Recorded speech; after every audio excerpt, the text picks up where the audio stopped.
everyone, Old School Pokemon here, back again with the Pokeflips podcast, joined by my usual co-host, KetchumAllCollectibles Dan. And today we've got a special guest. We got Mr. Retrospecs joining us as well. How are you both doing today? Excellent. How you doing, Retro? Doing good.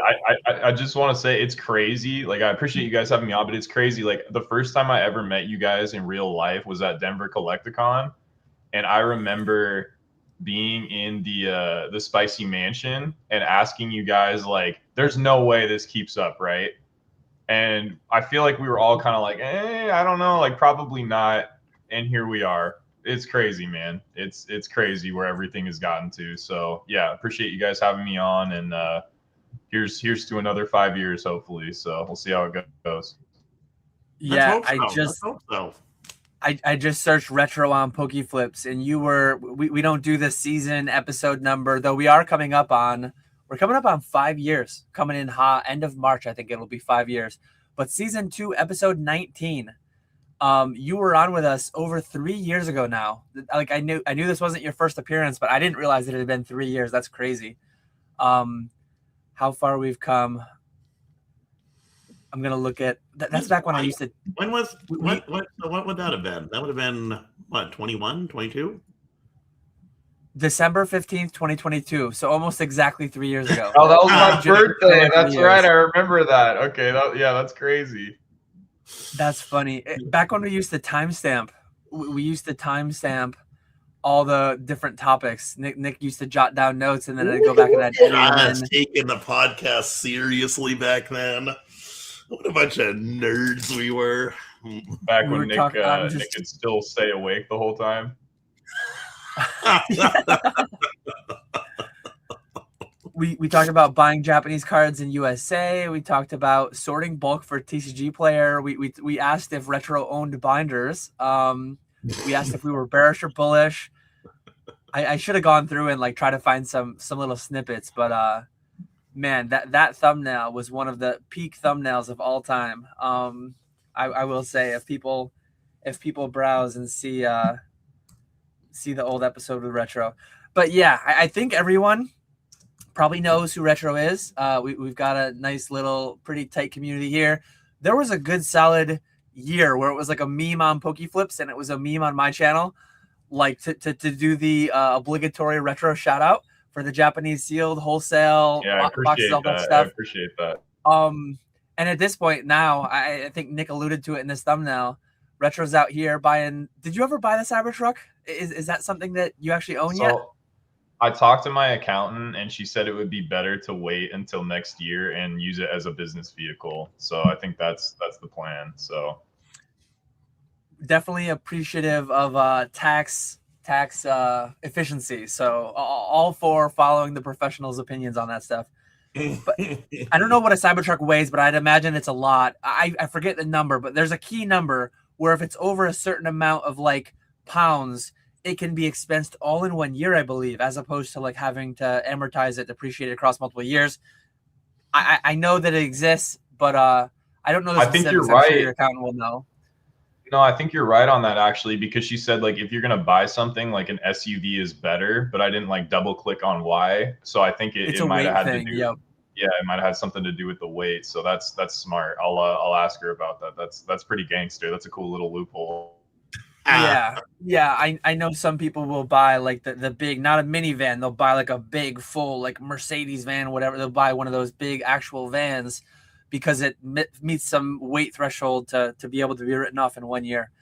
But anyways, yeah, what I was saying, I think everyone here knows who you are. But for those who don't, Retro, who are you? Where can they find you? I did link the Instagram in the description below. If anyone wants to reach out. Yeah, I am super inconsistent on YouTube, but hopefully we'll be changing that moving forward. I do Japanese wholesale, so if you guys need like booster boxes, or sometimes I do like promos, or like the start deck 100s are coming out here pretty soon, and people are excited about those because those have like a lot of like really cool custom, I guess you could call them alt arts, but people are excited about those, so stuff like that. But yeah, if you ever need anything for like your stream, your business, vending, whatever, hit me up on Instagram at _retrospecs. But I do require sales tax exempt permits so that I can sell to you tax free. So as long as you have like a business license, I can find the correct form for you and have you fill it out. Once I have it on file, we're good. But I do need that because I don't charge sales tax and I don't work with people that are not businesses. So that's just a little caveat up front. You want to do business with Giovanni, you've got to be doing business yourself. You got to have things above board, legitimate. I kind of like, I've memed about it in the past, like, hey, everyone, do your part. Go get sales tax exempt. One, because it's better for you. But like if you're buying from people on eBay, like people pay final value fees on the sales tax that you pay. So like it actually helps everyone, including yourself, when you do things above board. So like if you want to transact with Giovanni, if you want to do business with Retro, you've got to be doing it legitimately. So like I love that because it an interesting question that I thought of from that. How many people did you like have to cease relationships with? I'm sure it's probably very vibes. You probably don't have an actual like number, but like did you see a decent drop off of names that were ordering every week, every month, and they wouldn't clear that hurdle of getting sales tax exempt? I think a lot of people that were like ordering pretty consistently were like maybe at first they sort of were not super stoked about it, but then they're like, okay, well, I'm gonna, like I need this anyways, and maybe other options are requiring it. I don't know, but like a lot of people that didn't have the forms or like didn't have an LLC or whatever have like since gotten it. But yeah, it is tough to quantify. There's like definitely for sure, like back when I could just like sell to literally anybody, there was more like one-off people that would just hit me up and say like, hey, I want 10 boxes, here's my order, and it was.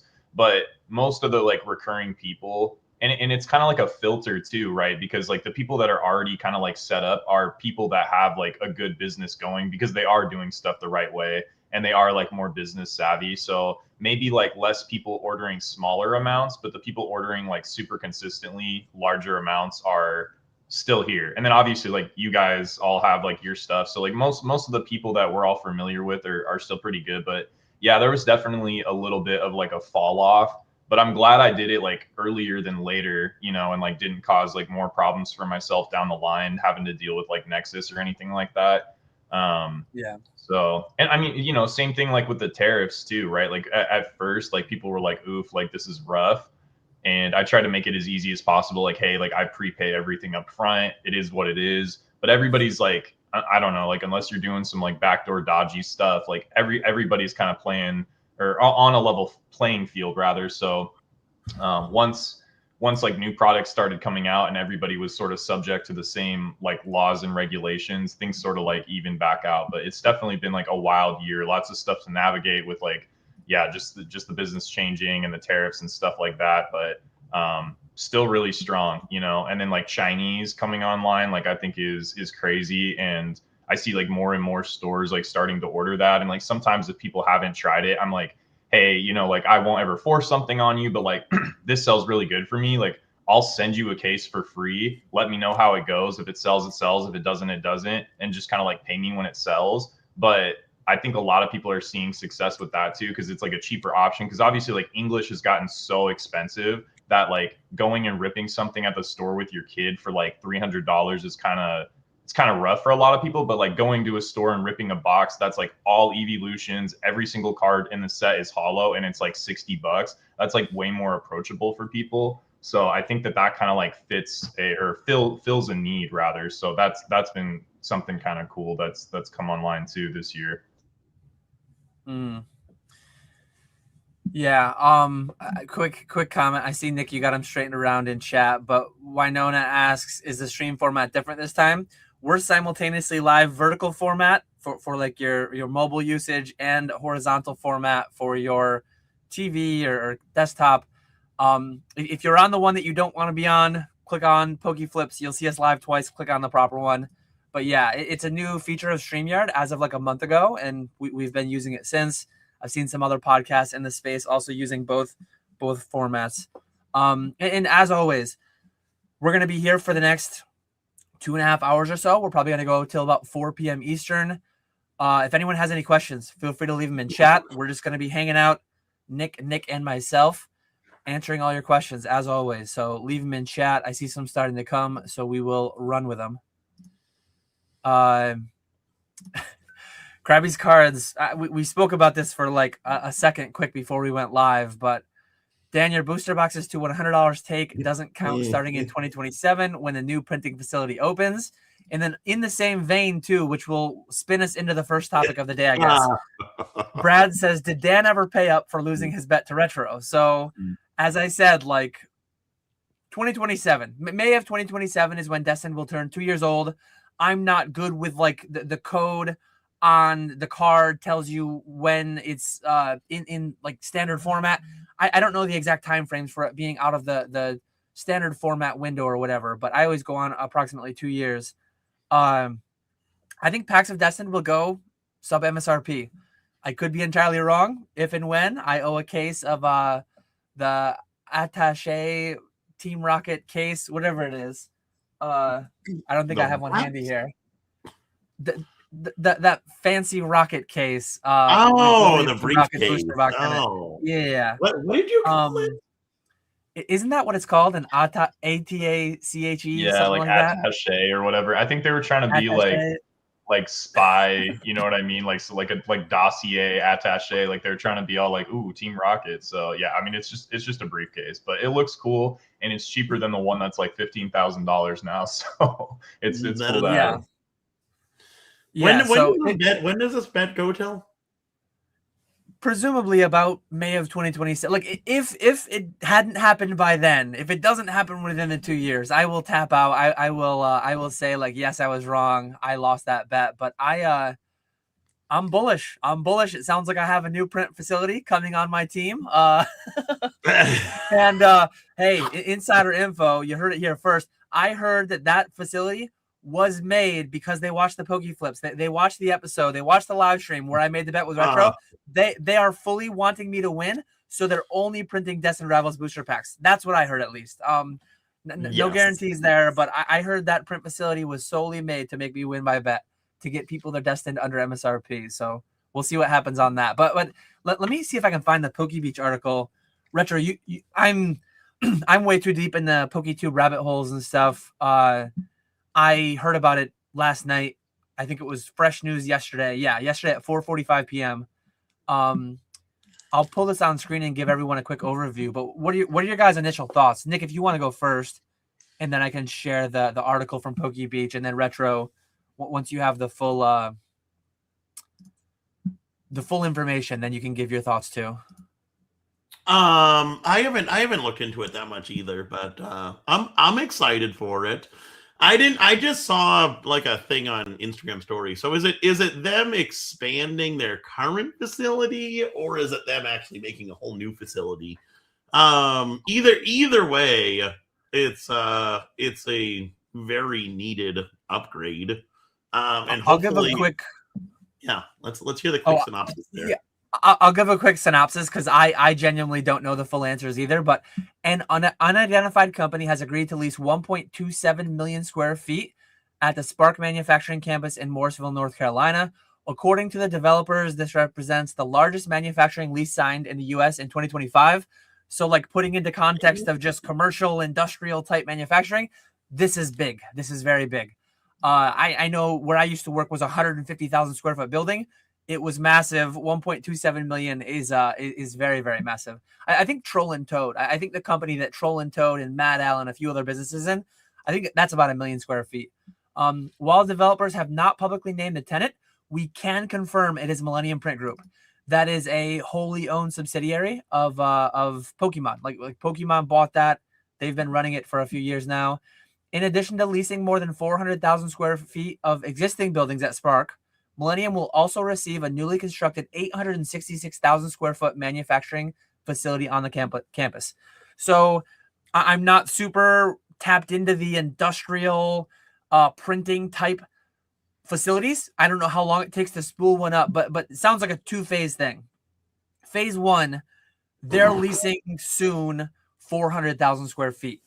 How long it takes to a brand new lease to actually get the printers purchased, manufactured, loaded in, all the adjustments made, like that might take 12 months. just to fire up like the current fresh lease space. That's a guess. Like I couldn't see it being shorter than at least a few months, and then the actual time to print substantial amounts of Pokemon cards.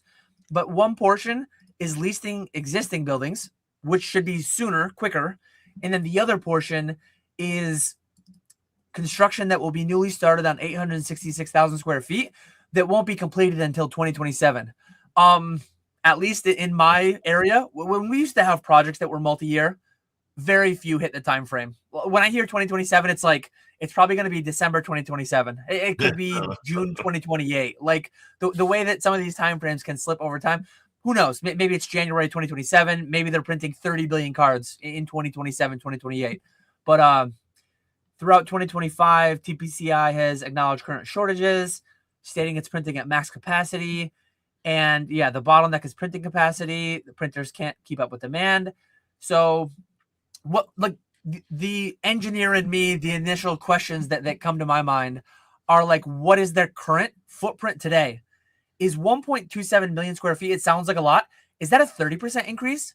Do they currently have 3 million square feet and they're adding a million to it? Or do they have like 1 million square feet and they're doubling it? Like, I truly don't know. I don't have context. Maybe you can go on to Google Maps and you can look up Millennium Print Group and you can just do the measure and you could like, maybe you can just, and maybe someone will do that. Maybe I'll do that before my live stream next week, I guess. But I don't know what it means in terms of like raw added annualized cards printed per year. And note, this is like one facility in one state. This is nothing to do with their Japanese operations, nothing to do with their European operations or whatever. But yeah, now that we have a little bit more of the picture, Nick, both of you guys, what do you guys think? I think it's exciting. It obviously Pokemon is wants to succeed, but it shows that they're willing to put in this massive commitment to expand and start printing more cards. It is a bummer it's going to take so long, but that's like with anything. So it is nice to see that they're long-term commitment or long-term committed to this and kind of thinking for the future and expecting that things will kind of continue the way they have been in the long term. So hopefully that does continue, and hopefully we actually do see more cards come out. I can't wait for that day to come. Yeah, I think like a big part of this too is the fact that like they're not just going to be printing Pokemon. So I think people will like hear that big number and be like, oh, like they're going to print like straight Pokemon, but like you have to realize like the bull market is so wide, like it's expanded. I mean, like, you know, like One Piece I think is like one of the big talking points now, you know, and then you have, you know, Lorcana and Magic and sports cards and non-sports cards and like all this sort of stuff. So for me, like looking at it from like a business point of view, it's kind of a smart move on Nintendo's part because it sort of like adds this sort of like ARR model because they have all these other TCG sports cards, non-sports cards that are going to be using that facility. So it's like, what percentage of that is going to print Pokemon versus they're just building out? Because, you know, maybe Pokemon is infringing on other TCGs and, you know, other card categories ability to get out what they need to get out. And so maybe this is not only going to solve like some of the Pokemon supply problem, but like also all these other card games and, you know, card types too. So like it's consistent annual recurring revenue for Nintendo, which is solid, you know, definitely going to help the company there. But then, yeah, obviously, like I'm sure some percentage of that will be Pokemon. It's interesting. I mean, it sounds massive, but it's also like what percentage of that square footage is like actual printing and like what percentage of that is like storage or order fulfillment or what, like, I don't know like what that all looks like and what that takes, but it's cool. And I think it kind of just is another signal that like this industry is here to stay and companies are continuing to build out more and more infrastructure. Like I've seen PSA talk about how like they're opening in offices like all over Europe and like all this different stuff. So like the more infrastructure that gets built out, I think like knee-jerk reaction is like, oh, more supply means like lower prices. But I kind of look, I try to take the other side of that and be more optimistic and say like more infrastructure means like bigger pie, like more people are going to be coming into the industry. So yeah, I don't know. We'll see what happens, but I think overall it's probably a net positive for sure. Mm-hmm. While you guys were answering, I was doing a little bit of investigative work, and I located two of Millennium's facilities. I don't know how many they have. It looks like they have at least 3 or 4, but like this building is 200 feet by 250 feet. Again, how much is office space? How much is how much is actual printing? This is only a 50,000 square foot building, and then that looks tiny. yeah, Oh, further across across North Carolina, the other side a little bit. This one's 200 by 500. This one's about the size of the building that I used to work in. Mine had office space was like 2-story, so I think all the office space was like doubled. But I think our building was roughly 250 by like 500, which is like 125,000 square feet. And then it had a second story for the office space, so it was like 150, 160,000 square feet. But these other ones say migrant glass, ready carpet, Piedmont plastics. Like I don't know if this one next to it is Millennium Print Group, but anyways, I'm not seeing like a 1 million square foot building. I'm not seeing 1 million square feet of total building. So the question that I had asked is like, is this 30% increase? Is this doubling? I can't say definitively with what I looked at, but it feels like it's fairly substantial. And one angle you guys kind of addressed, like I think the whole interesting thing that a lot of people will go to initially is like, oh, think of the children, MSRP, scalpers, all that stuff. And I think that stuff will resolve some of that if and when the print runs go higher. But one thing that I think initially is like, one, I've been saying for a long time, short plastic, long cardboard. I'm bullish on cardboard. I did another quick Google. Average new construction cost for like industrial buildings. The variance is going to be massive. If you're building a warehouse, they say $35 a square foot. If you're building like a high-tech industrial thing in a city, it's going to be towards $250 a square foot. But like on average, $150 a square foot. Pokemon is investing over $100 million, presumably, in this 800,000 square foot new build building. So like them just having the business case built, like they see way more than we see. We're always speculating, pontificating to no end on these YouTube live streams and these YouTube videos. They like what this tells me though is that Pokemon has looked at everything. Talk versus walk. They're putting in $100 million, hundreds of millions of dollars to get this new capacity built up, and like that just makes me so bullish. That makes me so bullish on the pallets I already have. That makes me feel really confident about my Sword Shield, my Scarlet Violet, all the things that I've already piled up. It makes me optimistic that hopefully for future generations, I can get those $100, $120 price points again someday. A lot of people saying they're gone forever. I've never really believed they're gone forever. And maybe like time frame wise, maybe I lose the bet to retro and Destin never goes under MSRP. But like the following generation, maybe you do have opportunity to get them 100, 120 a box, because like if and when we go, and I've said this for a while now, right now we're printing 12 billion cards a year, roughly. We're printing roughly 1 billion cards a month. If in 2035, if in 2040, the hobby has grown to where we're printing 30, 40 billion cards a year, the same way that we used to think, because I've been around for like 11 years now, 11 years, 2014 is when I got back in. I remember the criticism of XY was that they're printing so much more XY than black and white. This stuff will never be investable. And then Sun and Moon, it's like they're printing so much more of this than XY than they did XY. So Sun and Moon will never be investable. And then Sword and Shield, and just level setting where print runs were approximately 3 billion cards a year, 2-3 billion cards a year when I started in the hobby, XY time frame. They're printing 5 times that right now. If they 5x again, the bull case for like things today are like things today in 5 years will look and feel like, and maybe even accelerated because live streaming and ripping has become more of a thing. But the way that we look back on prices and all the print runs and how scarce it is, the way we look back on XY Sun and Moon, we might be doing that in generation 11, generation 12, back on Sword, Shield, and Scarlet and Violet.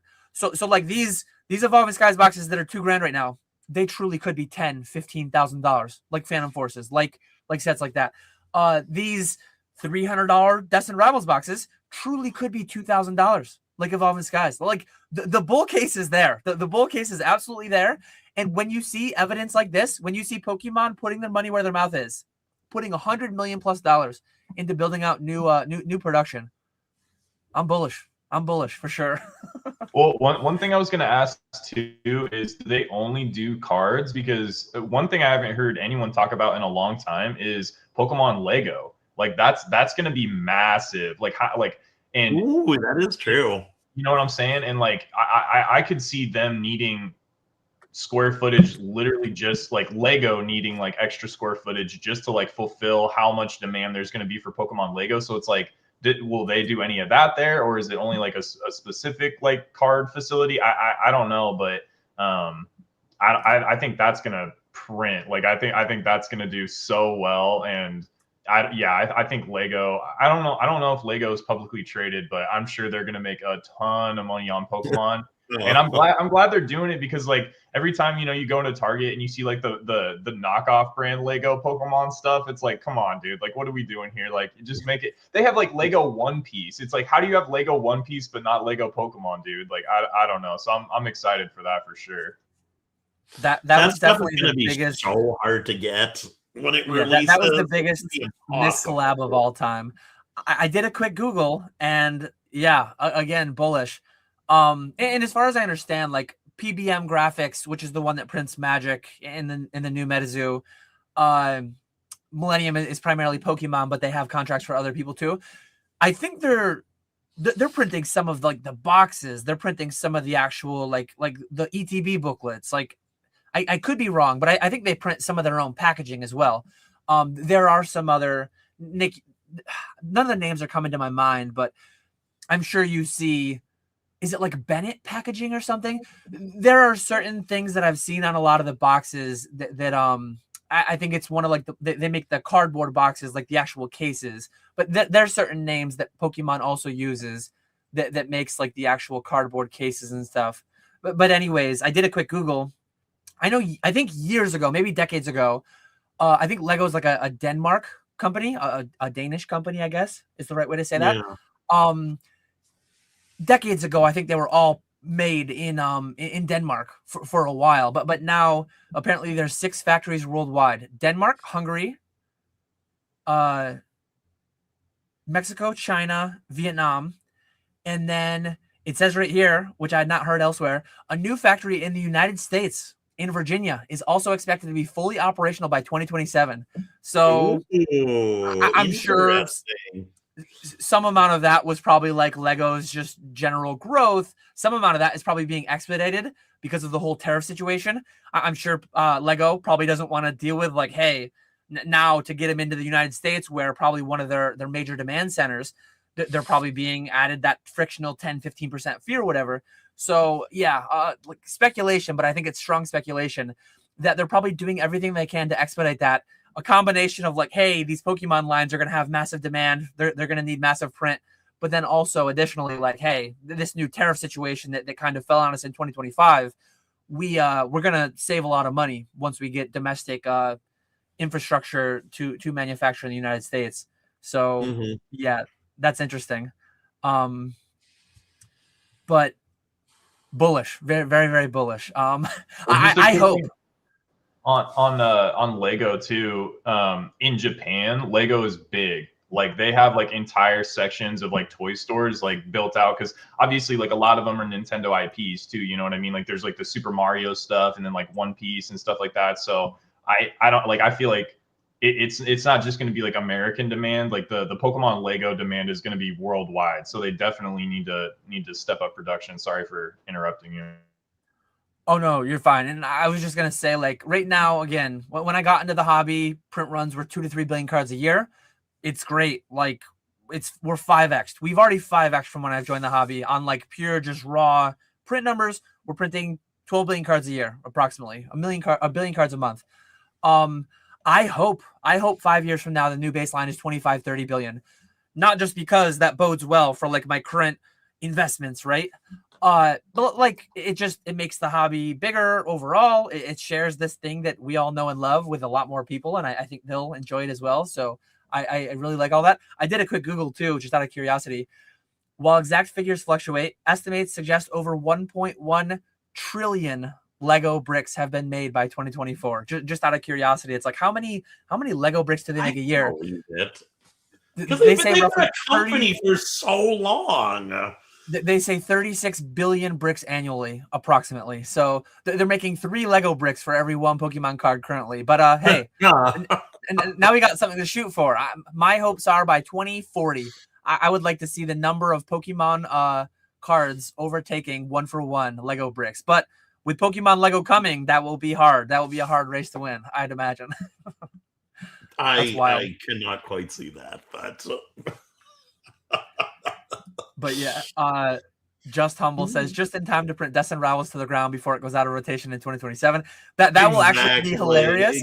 Exactly. It will be hilarious if like Pokemon makes a big like ribbon cutting ceremony, like, hey guys, we just unveiled our new print, and then like 3 months later, in the final moments of the bet, like I win at that last second solely due to this. Like they had to spend $100 million to make Retro lose the briefcase bet. That will be hilarious. Did you? One thing I will. Oh, sorry. Go ahead, did Nick, you? With Destined Rivals, did you get any more Destined Rivals recently?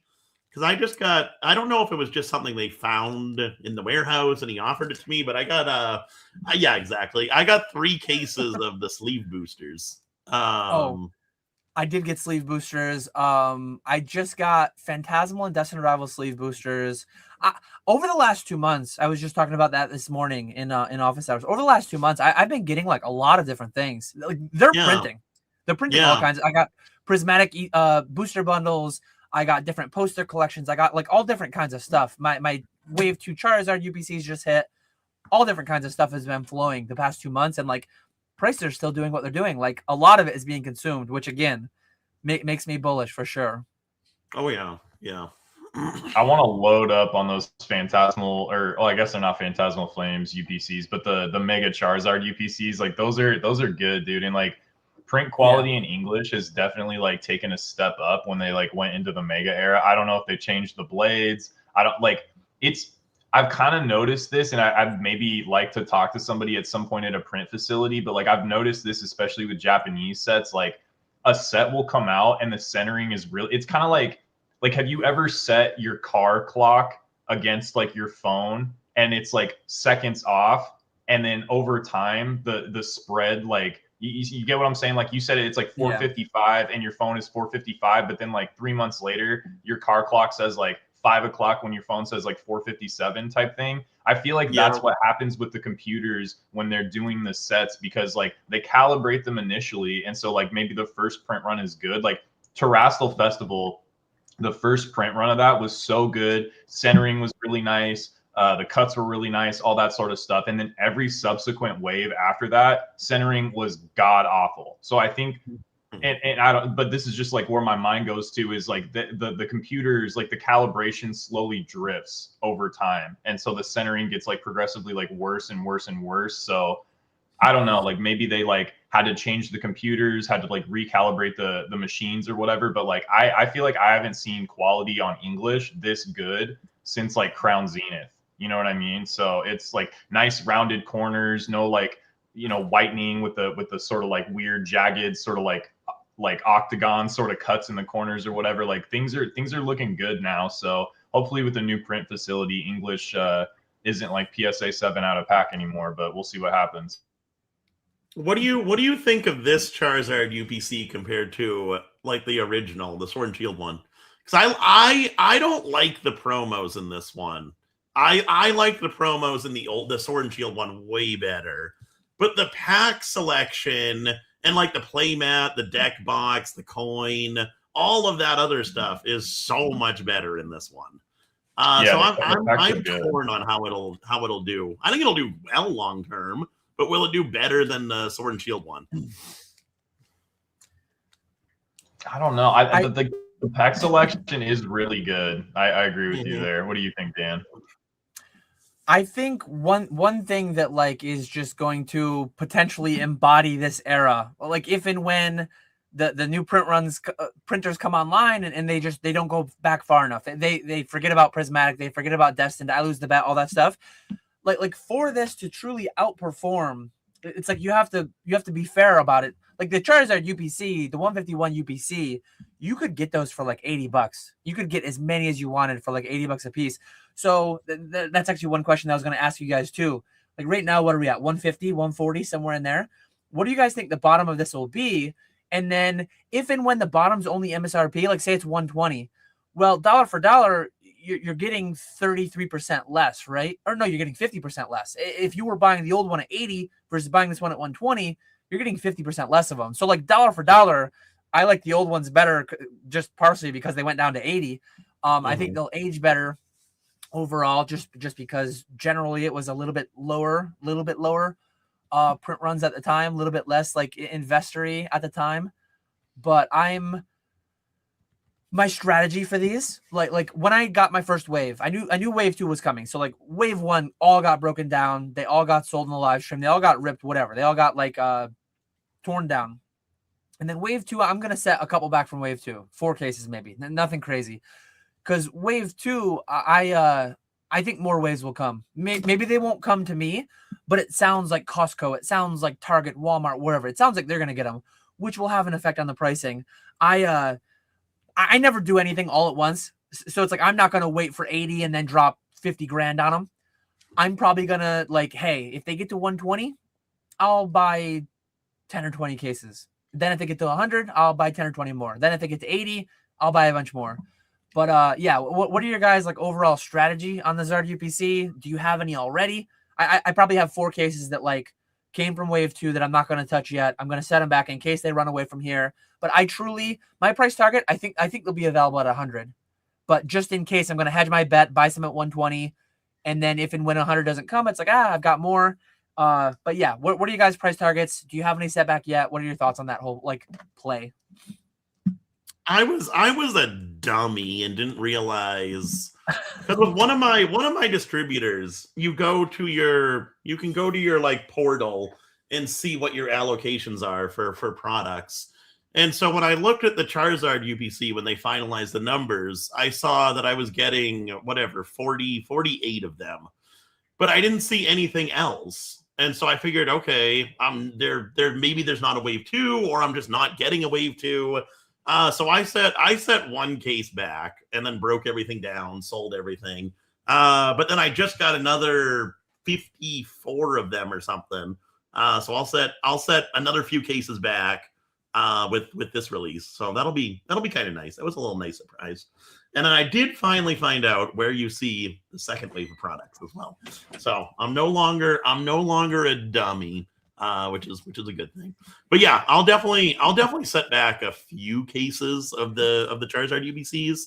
I don't think I'll do a ton of these ones, but definitely like you 2, 4, something like that. But yeah, that's kind of my strategy. What is distro pricing on those? It's like $70, $75. I was just gonna look. 75 or 80. I thought it was less than that, but maybe it's not. I'll double check. I just got some, so I'll tell you exactly what I just paid. And I'll look at wave 2. It's like I paid 75. It's 302 per case basically. I paid 75.50 or whatever. And then I'll look at the same distro wave 1 and see if it's different. I don't. Oh, sorry. Go ahead. Oh, I think that the waves they have to keep it. I don't know how it works. Don't they have to keep it the same price? I don't think they have to do anything, but I think they do. I think it was the same. I'm gonna try to verify. Yeah, I don't have any setback. I think actually shout out to Jodo Jake. I think he sent Josh and I a text with like a link. I don't know if I think it was actually Pokemon Center, but they were up for a while. I haven't been on Pokemon Center in I don't know, maybe over a year now, just because like what are you gonna get? But he sent the link, and I clicked into it, and I was able to snag one, and I opened it. Like I opened it just to see if like the promos were gradable and stuff like that, and you know, like open some of the packs to see if I could get anything to grade or whatever. But I think I don't know, if they get down like around like 100, I would definitely like to buy a decent amount of them. The only thing that sucks is they take up so much space. You know what I mean? Like if you wanted to put like 100 of those away, like that's a decent amount of space versus like what you could sink that value into with like just buying booster boxes. So I'm actually, I put a buy post out yesterday on Instagram. Now that like the wave 2 is hit of Phantasmal, I'm trying to like buy more cases. Market's at like 12-ish hundred, so I've been kind of like offering people like 1100 shipped, and I've been getting like a good amount of bites on that. So I think maybe like if I was going to go heavier on something, if it dropped more, I'd probably go more in on the booster boxes. But I like the product. I think the Mega Charizard is cool, and like mainly it's just the pack selection. Like the pack selection inside is really good, so I think people are going to want that in the future for sure. And I think so many of these are going to be broken down 4 packs, you know, like live streaming is so much bigger now than it was back when that first Charizard UPC came out. So I think most of the people that are getting these are probably breaking them down to get the packs out of them. And what's funny is like distribution is only taking applications for breakers and brick and mortar, which is hilarious to me. They won't take online retailers, but they'll take breakers. So breakers are getting distribution. So what are breakers? Probably aren't investing in it. They're probably breaking it down, you know what I mean, and getting the packs out of it. So maybe that helps with attrition too. I think it looks nice too. Like it seems like a good quality product. So like I don't know. Maybe that's just like subjective more than like, yeah, like it looks nice, and like when you open it, it seems like a more premium product. So yeah, we'll see how it goes in the future. But I like Phantasmal as a set. I think that Charizard's really nice. And like if Obsidian Flames can do what it's done, this set can definitely, because like I don't and again it's subjective, but like I don't personally care for like that Zard art nearly as much as the one that's in Phantasmal. So I think it's gonna age a lot better. And I think it's a small set and the Zard's too easy to put, like I think that's all just kind of noise. I don't really think that's gonna matter like 2-3 years down the road. So we'll see what happens. Yeah, so Tyler won. Just to fully verify, I did get my wave 1 invoice, my wave 2 invoice. I paid the same exact amount for and I got 5 cases on first pass from this one distro and 5 cases on the second pass from this distro. That's one guy, one account, one distro. To like, there could be other people where their wave 1, wave 2 prices are slightly different. Like, just because it happens once, consistently inconsistent, doesn't just apply to PSA. It applies to distributors. It applies to different sales reps, different accounts. But that's my anecdote. One thing that I've talked about before, and it kind of surprises me. Again, we have a disconnect between our thoughts, me and you, Retro, on like destined rivals, short, mid, long term. Not necessarily long term. Long term, we're probably pretty aligned, but like more short, midterm, months and year or two. But are you doing much with like SV1 through SV4? Are you doing much with like Sword Shield booster cases? Because it truly surprises me. Like I bust Greenie's chops. That was a few episodes ago. Nick probably remembers.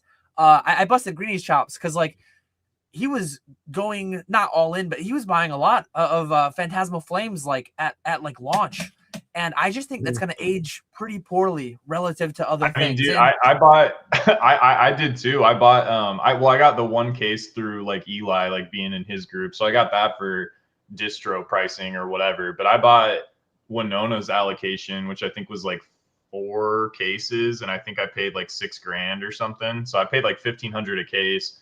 Now obviously like it's come down, so like I'm trying to buy more at 1,100, but like most of what I have is Sword and Shield. I went heavy on 151 and I went heavy on Prismatic, but I don't have any like Paldea Evolved or like any of those sets really. Like I tried to set pick more with Scarlet and Violet rather than buy a little bit of everything. Like I just picked the good specialty sets, and then Surging Sparks, because Surging Sparks got really cheap and people were just dumping cases for like $900, $1,000, and I was like, yeah, like I'll buy that all day. But yeah, I mean, I most of what I have is Sword and Shield, and I haven't like sold any of it, so like I'm still confident in that stuff. But I don't know, like I like the product, and yeah, I don't know, like I don't disagree with you that at some point things are gonna like normalize and products gonna be more available, and like we're already kind of starting to see that with stuff coming out slightly cheaper, but I don't know. I'm also here for like the long term, so I'm not worried about it. And like Destined, I guess I got lucky on because I paid like a little over 200 a box on that, but I haven't bought any since then. Like now that it's like 400 or whatever it's at, like I haven't like doubled down and bought cases at like 2,400. And maybe I'll because maybe it goes to 1,000 in 2 years, and then I'm like kicking myself for not having a bigger position. And it truly could, yeah. Yeah, it's but I don't know, like I'll probably make a video like going more into depth on it, but like it really, it's funny to me that people think they're like they've solved like the macro, like they're just like a macro genius when they're like Pokemon's correlated to the stock market or Pokemon's correlated to Bitcoin. And it's like, you guys are so zoomed in. Pokemon is not correlated to crypto. Pokemon, crypto, and the stock market are correlated to global liquidity. And you can see literally, like if you you can literally do this in Chat GPT. Go plot Bitcoin's price against, X booster box from Pokemon and when the government shutdown happened. It's like the close. It's like I don't know, like your R squared is probably like 97% or something. Like it is such a close correlation. Like all of this stuff is one giant trade. It's all correlated to M2 global money supply. Like it's all a function of liquidity. People take more risk when they have more money. When people are working, when people are receiving a paycheck, when like money printer go burr, they're spending money. Consumers are consuming and investors are investing, which is why when people don't receive a paycheck, 15% of the country doesn't receive a paycheck for a month, booster box prices fall because people are selling and people aren't consuming at the same clip. And risk assets that are way out on the risk curve, like crypto, are going to see a drawdown. So like, it's funny to me that like people try to get all these like rules of thumb. It's like all this is just a function of liquidity. If people aren't working, they're not going to buy. Like if unemployment spikes, Pokemon probably isn't going to come out at the same price. It's not to say that there won't be like good liquidity and the market's going to die or anything like that, but all of this stuff, and like that's been my like thesis, which is why when we were like absolutely ripping and liquidity was ripping and the markets were ripping, I'm like, yeah, dude, I'm going to buy Destined Rivals. It doesn't feel good to have to buy boxes above $200 when they used to be like $80, but we're not in like the same time period anymore. And I remember people, like a lot of like traditional crunchy sort of like value investors are very like focused on PE ratio and CAPE ratio. And I think part of what they miss is over the past 5 years, due to things like Robinhood and social media and finance influencers, more people are financialized than ever before. And the numbers reflect that. Like more people own stocks than ever before in history. And it's not a linear growth curve at all. Like it is very exponential because of what's happened, because of like the accessibility that things like Robinhood have provided. So traditionally, if like the S&P, the mean is like an 18 PE ratio and now it's 20, that to me doesn't mean that it's going to like revert to the mean. It's like, well, more people are chasing the same amount of assets. So it makes sense that the asset price would be more expensive. And it's the same thing with Pokemon. It's like if supply stays the same, if it stays static, but the demand curve shifts drastically to the right, it makes sense that prices are going to go up and people are going to pay more than historically they have been paying because more people are chasing the same amount or fewer assets. So that's kind of like my view on it. But I'm not going to lie and say like, oh yeah, like I love paying 200 a booster box. Like, no, I'd love it to go to $100 or $80. Like I can't, at least with Destined, like I can't see that happening. And even with Phantasmal, like I don't know. Like, I don't know. Maybe it drops to $150 or something like that. But like at 1,100 a case, I'm like, yeah, cool. And ultimately in 3 years from now, 5 years from now, I'll probably be happy that I had it. Like, I'd rather have it and have overpaid a little bit than not have it at all and watch it run away on me. Like, that's just kind of how I'm wired. So that was a lot of but hopefully that made sense. Yeah, definitely. And I'm fully aware. Like, I think, and obviously you know this because I took the other side of the bet. Like, I think you're a little crazy having stocked up on someone you did. I think Earn talked about it some. Shout out to him. I know Greeny talked about it some. I make the joke too. It's like, man, if Retro, if Earn, if Greeny, if all these guys are investing at $1,200 cases, like, I won't ever be right. Like, you guys will ensure that I'm wrong. But hey, I got $100+ million investment behind me on my side. So we'll see what wins out. But it truly is like, we don't really know. And Retro, I kind of know. And maybe we'll talk a little bit more about your situation. Like, you're crushing, you're pretty liquid. You're putting in money that you can afford to sit on for some amount of time. And the thing where I really start like, ew, yikes, is when I have a consult and it's somebody with like, hey, they're doing a business and they're investing when they don't have the liquidity to buy all the options afforded to them. Like, they're going broke investing in product for 5 years from now, when day to day they don't have the capital to buy the raw gradable cards and grade them, and to buy the collections at 80% and sell them for 100%. Like, if you're handicapping your business, it's a double whammy, because it's like, hey, your Destined Rivals went down, or your Phantasmal Flames went down 10%, and you passed on 20 grand to profit you could have made arbitraging that money in the interim. So yeah, again, it's like not something I worry about with you, but it's something that like some people actively do. And time versus capital, everyone's at a different spot. Everyone's got different game they're playing. And it's different. It's different. Wait, do I right? I like it. I like it. It's different for me and you because we're buying from distro, but I've started setting more cases back. Like I do wait for wave 2, like Mega Evolution. I wait for wave 2. Phantasmal, I wait for wave 2. But I'm setting 8 cases back now. Even though the pricing is high, I just where we're getting it to them through distro, I'm just not convinced we're gonna be able to get booster box cases again. So yeah, I'm even starting to set more back. And that's something I talked about too, is like, I might be right and win the bet. And if and when it happens, I'll have to go back. I'll have to find timestamps to convince Retro. But on my side, like, the bet was always about packs. I am way more confident in packs. I had somebody talking to one of my bigger consigners. They do a little bit of investing. They were talking to me specifically about like prismatic ETB cases. So prismatic per pack, 6 months ago, 8 months ago, 10 months ago, all year I've had the same like sentiment. I need it. I'm buying it always because I need it for the streams. It's our most ripped set all year. So I'm like bullish on prismatic. We rip a lot of it for the streams. I need it in stock. But like, I was paying $11-12 a pack back in February. I was trying to keep a very lean inventory because I was paying so much. And as it's gone down, like every dollar that it's gone down, I've tried to increase. Like right now I might have 8,000 packs of prismatic, which might be a few months worth of inventory for the streams. But I think it's going to go lower. I could be wrong. So it's like, if it goes $1 lower, I'll add a couple thousand packs to my base. I'll do replacement rate. I'll keep up with that. And then I'll add a couple thousand packs to my base.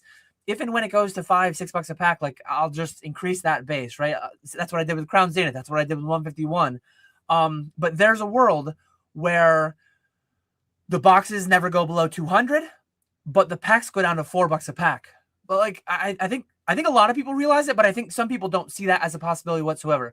Like, a pack being 4 equates to a $144 booster box. I promise you that there could be a world where packs are 4 on the open market. I'm not saying me paying 4. I'm saying me paying $350 or something like that.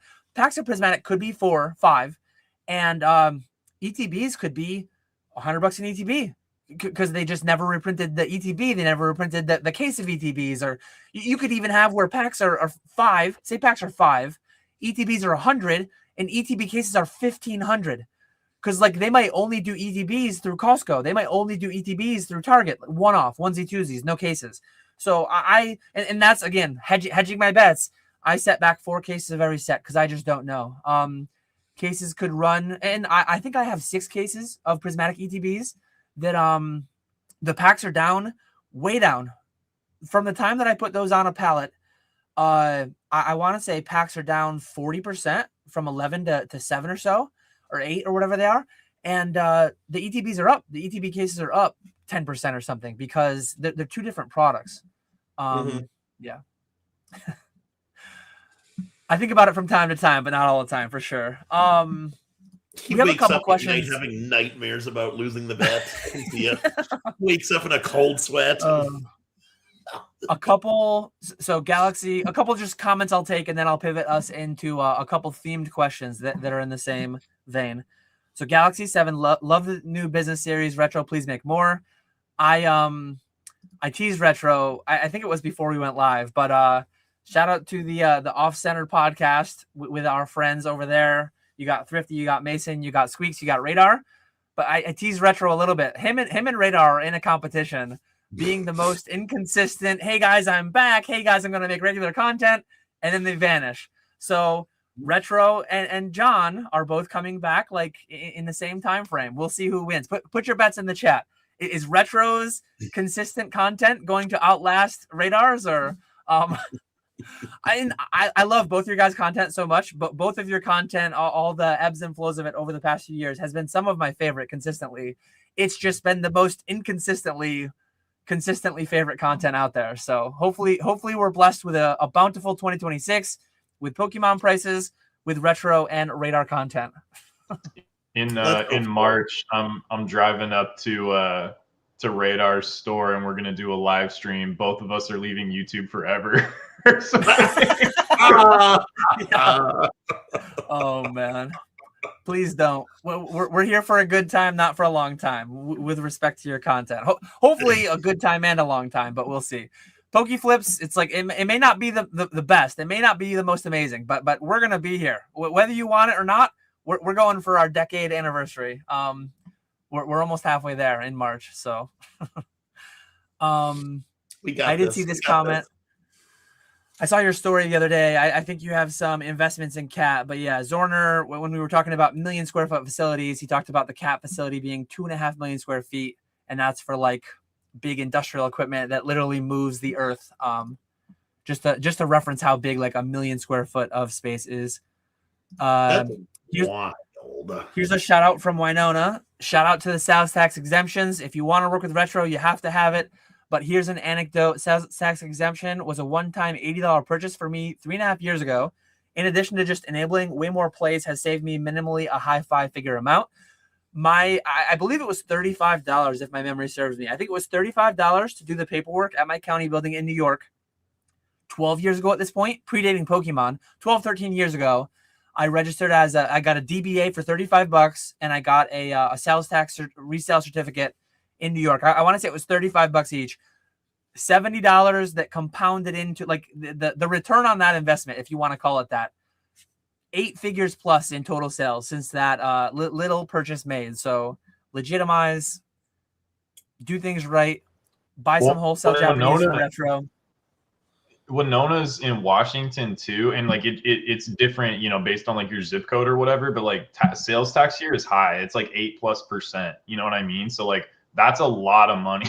Like that's a lot of money at scale. Mm-hmm. So if you could pay $80 one time to save yourself 8% on like everything you're buying, I mean, dude, like why would you not do that? You know what I mean? It's insane how many people. And I made my ranting red light video a couple months ago. Just I'm usually on the fence. I'm usually very cautious. I was calling people Timmies. I was calling people dumb. I'm like, just legitimize dummies.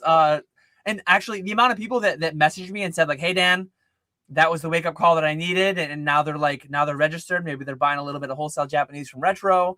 I actually had several people say like, Dan, thank you for that video. That was one of my more favorite videos that I made. But here's like a two people. I'm familiar with the logo, not familiar with the handle, but I think we know who this is. When will Retro hire employees so he can take a day off? And then UAP also wanted to know, like, why not hire a streamer Retro? Both on the topic of like employees. Any conversation around that, Retro? Any plans upcoming? Yeah, Masterset's got me out here working on some sweatshops. No, Sam's the man for sure. Super easy to deal with. Definitely go check out Masterset Games on Whatnot. super reputable guys. And again, like kind of going to what we were talking about earlier with like the sales tax, like when you deal with people like at a certain level, like there's no BS. Like they do good business every time. They're reliable. So yeah, it's nice to deal with people like that. I am, so like I have my mom, like I live way out in the woods, right? So like, and I have like a detached shop that I built, but internet out here sucks, and like it's not feasible to like stick somebody out in the shop and have them like fulfill orders or anything like that. So like everything needs to be done in the house. So like I don't want like somebody in my house, I guess. It would have to be like a basement or something with a separate entrance or something like that, which I don't have. So like right now on Mondays, because I have like work I have to do on Mondays, and obviously there's all the orders from the weekend. So right now I have my mom actually coming over on Mondays, and I'm paying her to do like shipping and fulfillment for me on Monday mornings. And I'm trying to hire for like some other stuff that I do to like free up my time a little bit. And then with streaming, I actually asked Josh if he would want to stream for me on eBay Live. We'll see if that pans out or whatever. But like I'm thinking about it. I would buy somebody's stream, honestly, just to get like access to distro at this point. Like I would buy a stream, and I don't want like anything to do with it. Like I don't have time to manage it. I just let people continue rocking the way they are. I just want to be able to say like I have a stream so I can get distro access. It sucks, man. Like no amount of sales or positive feedback on eBay or like contracts with Walmart, like none of that matters. Like if they don't see that you have a brick and mortar or are running a stream, it's just like a flat no right now from like most of the people that have responded to me, which is like a huge bummer. But again, it's like why I need to get like on YouTube and put myself out there more. And yeah, I don't know. I'm definitely thinking about it for sure. If I could have somebody just like sort of do it autonomous, like I don't have the time to like sit and source for a stream or like manage a stream. But if somebody could do that on their own and they just want like the like I could definitely get eBay to like let me do eBay Live. And I think Walmart is actually going to start rolling out live streaming next year too. So like that might be an opportunity. But I'd be willing to put somebody on for sure. I would want them to like run that like as a siloed sort of operation, if that makes sense. So that's kind of where I'm at with that. Familial employees are nice. I think you mentioned you have your girlfriend help pack orders from time to time too, right? Yeah, I mean, she's got like a really good like full-time job now, so she can't help as much. She was like in between careers, like sort of shopping around because she had like some pretty good options open to her. But like now she works full time, so like not as much. So I was like, all right, and I'm really trying to scale direct to consumer with like the booster boxes on like eBay and Walmart. Like that's been ripping. So like I really need to have somebody packing orders, because like the bigger and bigger that gets, like I can't be packing boxes, like that's a lot. So yeah, I've finally this year transitioned to like fully business to business. I'm packing up boxes to streamers. Basically, I'm packing up boxes to send to consignment services or whatever, but I'm not handling any of the customer service of that final part. And I watched your thing last night. Shout out to, again, I linked your Instagram, but I didn't link your YouTube. I should have linked that in there. But you just didn't believe in his YouTube enough. I was worried it would be blank again someday. But yeah, you did the like, I forget what you called it, but almost like a business audit, outside looking in, like a consult live on YouTube with Danizard. And you talked about what he had going on. And you talked about like, hey, you're fulfilling $1.99, $2.99 things, and think of bigger ways to handle bigger business. Like even if it's at a lower margin, it's like I'd rather make a 5% margin of $1 million than make a 50% margin of 50,000, right? So yeah, definitely something to be said for scale and all that stuff. And well, scale provides you like leverage too. You know what I mean? Like like if you're trying to get like a contracted rate, or you're trying to get like a platform to let you sell on there or whatever, they're not going to be like, oh well, what percentage are you netting? they don't care. They care about your gross. Yeah. They care about like how much money you're gonna make them. So they're not like, oh well, yeah, but like, are you making are you making more than this guy? Like they don't care about any of that. Like scale begets scale. So yeah, being able to do like big numbers definitely like gives you more opportunities for sure. Yep. Yeah, they care about GMV because they have people they have to report to, and they make some percentage of their total handle. And obviously with like they have, say they have two people, say they have Probstein selling 100 million, and say they have a million people selling $100 each. Well, they make more money overall from the million people selling $100 each because they have 13% fees, and Probstein probably only has 2% fees or whatever. But like added customer service, added all that stuff, they definitely value volume to the extent that they will, yeah, as you said, scale begets scale. You unlock lower limits. You unlock it on both sides too. A lot of times it's like a dual-sided win. You're able to like scale your buying more and maybe get more advantageous deals on that side. And then on the selling side, you're able to get like a lower frictional fee. So you're winning on two sides of it, as long as you can scale into it. Mm-hmm. This is another one. So here's a two-part question about like the print facility thing. Honestly, 34 says, not saying this facility will bring this on, but do you see Pokemon having a junk wax era like in baseball where the prices will never recover? Like you said, Pokemon card values already survived substantial increases in printing between eras. Where did things go wrong with baseball cards, and will this be avoided in Pokemon? Whoever wants to take that first. I don't see it at all. Yeah. Sorry, go ahead. No, you can go first. I was just gonna say, like, it's not a one-to-one comparison. Like the baseball cards that got printed during the junk wax era had no rarity. You opened a box, you got the entire set. There was no rarity, there were no chases, there was no serialization. The companies got, and every single company, like you had Fleer, Topps, Upper Deck, Score, all printing all the same players. The cards maybe look slightly different, but there was no chase, there was no rarity, there was nothing, and they got greedy and they printed a ton of it. Like that's not.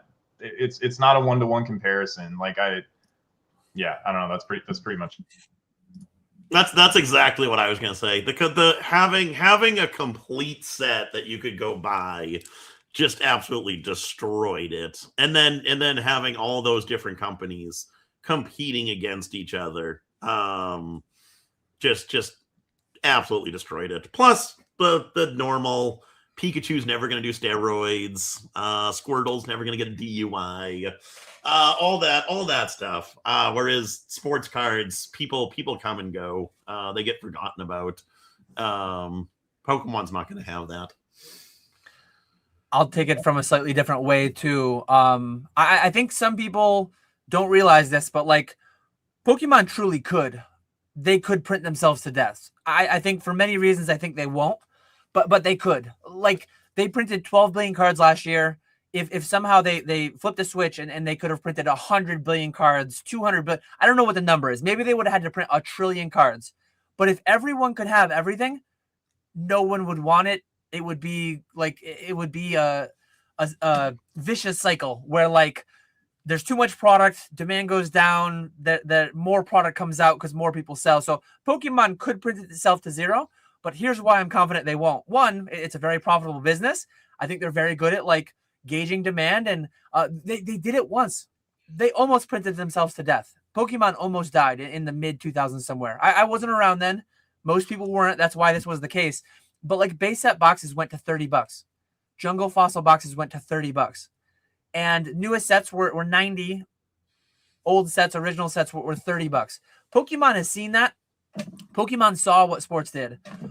So they know what they went through. They know what sports went through. And they're just going to navigate it better than they have in the past, in my opinion. I think they're very smart. I think they're way too smart to do that. And combined with the fact that like they're putting hundreds of millions of dollars into a new print facility, physically today, it feels like they can't do it. But another angle too is like, say they did. Sports came out the other side. Pokemon saw how sports survived, and they don't have the Fleer, Donruss, Upper Deck. They don't have that complexity. They have it all in-house. So if and when they see the warning signs, they'll pull back. I think they're smart. They'll pull back. And then if and when needed, ace in the hole, they'll pull out the serialization. they'll pull out like whatever they need to do to keep it going. So they saw that serialization saved sports. Junk card wax era, a lot of people lost a lot of money. The industry as a whole, like, it could have gone away, but they innovated their way out of it. So Pokemon has the blueprints for how to innovate their way out of any kind of an overprinting scenario, and they will use those tools if and when needed. I'm as confident as I can be. So again, bullish. I feel really good about it. Mm-hmm. But again, it does scare me when, like, oh hey, no, like gray felt hat is too good. It's always going to be worth something. Like, no, if they print the new print facility, if they literally print 1 billion gray felt hats, like, they could. They're Pokemon. They own it. Maybe Van Gogh, maybe they need to like renegotiate contract terms, whatever. But like, if Pokemon printed 1 billion gray felt hats, I promise that card is going to be worth almost nothing. If they print 1 billion Moonbryons, like that's getting very dramatic with it. That's taking like very hyperbolic or whatever. But that demonstrates the point that like any of these things, the intrinsic value is 0, and they will approach their intrinsic value if and when they're substantially overprinted. Well, I think too, to like your point about like them like not making the same mistakes, like I think we can all agree like early Scarlet and Violet was not a junk wax era, right? And like late Sword and Shield was not a junk wax era, but the numbers reflect that they cut printing like 10% or whatever it was, going from 2023 to 2024, and they weren't anywhere near a junk wax era. Maybe popularity fell off because people weren't into like the new generation of Pokemon, and that's what they usually put in the base sets or whatever. But they saw like just the correction from things coming off the panorama highs and adjusted 10% print capacity just based off of that. So it like I think that speaks volumes to them valuing their brand. And I think things got like underpriced for a while. Like, I agree with like Rudy when he says things are like repricing. I don't think that boxes ever should have been $80. And I think that's why they pulled back, was because they were like, okay, well, we want stores to make money. We want, secondary market people to be able to make money. If they're buying stuff from distributor at 80, they need to be able to sell it for like 120 or MSRP or whatever. So I don't know. I'm pretty confident in them moving forward, making the right decisions. I also think that like people have to remember they're a Japanese company, and Japanese companies traditionally move very slow. They're very methodical. And I can't think of a single example where a Japanese company has like oversupplied itself out of existence. Because another thing about just Japan in general is space is a huge consideration. So they're very minimalist, like being not like greedy, but like, or I'm trying to think of a less offensive word than like gluttonous or whatever, but like being like, that it's just not a part of the culture. Like oversupply, overconsumption is not a part of the culture. So I think that maybe factors into some of the decisions that they make too. But I don't know, maybe that's getting a little too galaxy brain with it. Yeah, really good point you made about like I thought a lot of people were like, well, some amount of people when the print numbers came out last year, like this past June they came out for the prior year. Some people were like, Pokemon printed less, what are they doing? But when you put yourself in the frame that like only 6-12 months prior to that, every box SV1 through SV4 was available under 100. It was good that like Pokemon was monitoring the secondary market. Pokemon was monitoring like their feedback from their distributors having pallets and pallets of product in stock. And they were already starting to pull back. They were already pulling back the reins on production some then. So like just further evidence that like I think Pokemon is smart. I think they're paying attention. They've got their ear to the ground on everything secondary market wise. So I think they're a very good steward of this IP, and I feel very confident in all the investments that I make, all the speculations that I make in the space. For sure. Did you just call them investments? I use the vernacular. Wow. I've been using that for, I know you don't watch my videos, but I've been using that for like a year and a half now. I gave into the vernacular of the space, but to me, they're still speculations. But I use the word investment. I just picked up on that. Mind blown over here. I've been See, Nick has been sleeping on Pokeflips because I've definitely been saying investing on Pokeflips for the past 12, 18 months. Oh man, that's funny. But yeah, to me, we're not gonna rehash the whole investment versus speculation. To me, all this is speculation. My palettes are speculations, but like I use the word of the space. You just said investments. You can't take it back now. As defined by the space, investments, yes. Krabby's Cards wants to know, what business leg of Pokemon do you each believe has the lowest barrier to entry for someone starting new? I think like bulk. I think it's just so easy to like buy bulk collections at X% or a few cents a card and then sort out the playables and sort out things and sell them for 99 cents a piece or whatever amount in TCG Player eBay. I think it's lowest barrier to entry because like capital is low. I think the knowledge base doesn't need to be extremely high either. I think you could get by just looking up like TCG Player hard to keep stock cards, look up the recent decks that have won tournaments or whatever. So I think like bulk is low barrier to entry from risk, from capital, from knowledge, experience, all that stuff. I think that's probably the easiest one to step into. What do you guys think? Yeah, I would say that, or just catching like the Walmart drops and Target drops and reselling the packs to a streamer. One of those two. I think with GameStop now, it might be grading because you can go in and grade like one card without a membership. Like it's, you could go to a card show, find a gradable card, take it straight to GameStop and grade it for like $20, wait for it to come back. And then I don't know if you can have GameStop send them to the PSA vault, but I mean, you could send them to Dan, you could send them to James, if you don't want to sell it yourself. So I think that they've definitely lowered the barrier to entry to grading for sure. So yeah, I would go with grading. It's definitely a lot lower than it used to be. 10 years ago, it was so much more daunting. Still, like adding in the months of time, adding in like all the uncertainty, like it's scarier outside looking in.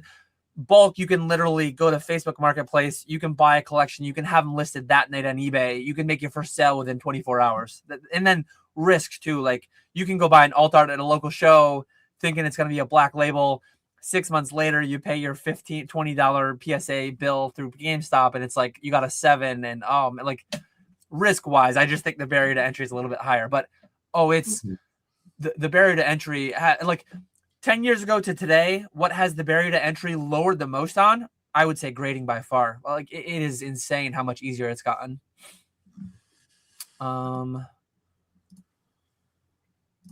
Krabby's Cards wants to know, how do you keep track of cost basis when you buy packs for 8 and 15 the next time and 10 after that? Can you sell the more expensive ones at a loss on stream when the market dips? So I'll give my piece very quickly. I have 10,000 packs of 151 in stock. Some of them I paid $4 for. Some I paid $5, $6, $8, $10, $12. Every price point everywhere. Like I promise you, I do not have a spreadsheet that like shows you 12,000 rows and it's every price, every date that I paid for all 12,000 packs. Theoretically, you could. Theoretically, you could go first in, first out, last in, first out. Like there are multiple bookkeeping methods that are acceptable to the IRS. But like, what do I do in practice?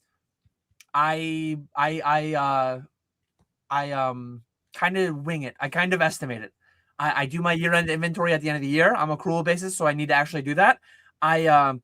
The pallets are easy. The cases are easy. Here's the date. Here's the price. Here's my initial distro cost, whatever. But packs, it's like I eyeball it. Hey, 10,000 packs at 151.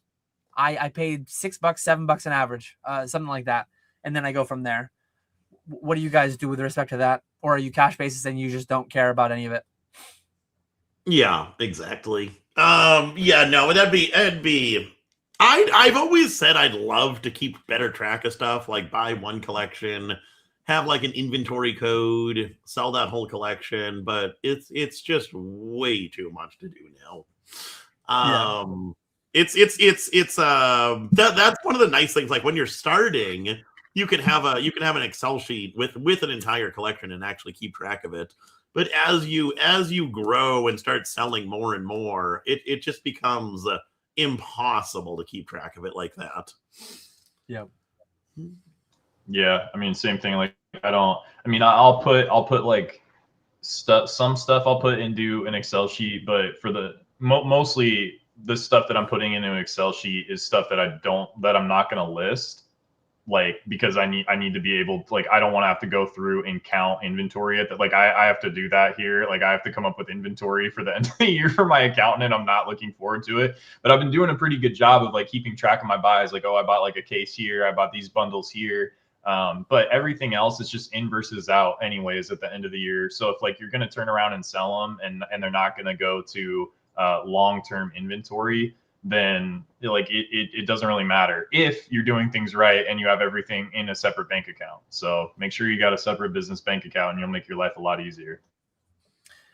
Why not use barcodes, Dan? I have no interest in slapping on 10,000 barcodes just for my 151 packs. Yeah. At one point, I had 100,000 packs. I'm down to about 60, 70,000 packs now, which I'm kind of cozy at. I think I'm going to hang out here for a while. But yeah, just no interest in that whatsoever. It could theoretically be done, but I'm not about to do it.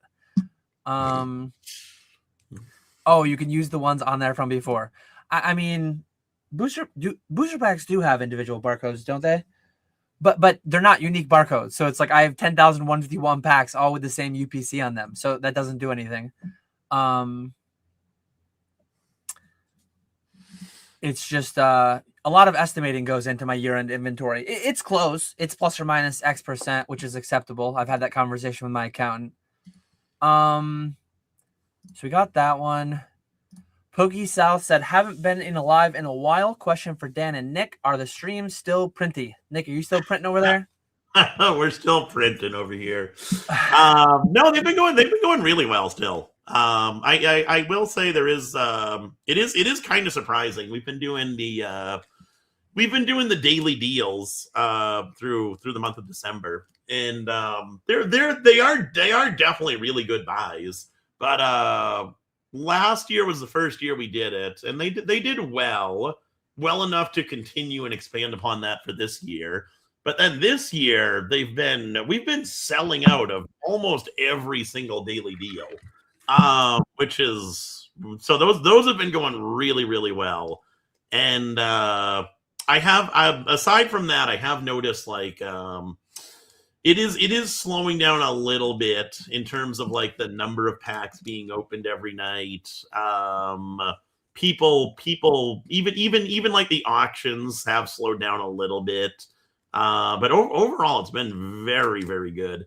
And I do think a big part of that is this is an expensive time of year for people, with Christmas and all the holidays and all that stuff. So I do think it is to be expected to slow down a little bit. But yeah, overall, really, really good. And I've been happy with how things are going. And then Retro, you don't directly have any streams yourself, but like you talked earlier about supplying some very large live streamers. So like you're not internal to them, but you're sourcing them, one of their primary sources. What are your buyers still printing? Does it feel based on their order volume, all that stuff? You have insight on this, even though you're not directly streaming. Yeah, he's printing very, very, very hard. I'm sure like he is crushing, dude. Like oh man, it's like I want to be you when I grow up type thing. Like he's killing it for sure. And you know, like I have like a local guy that wants at a smaller scale, but he's pretty big on whatnot too. And I just don't have enough time. Like I'm turning down money because like I don't have time to fulfill, but like he wants singles too.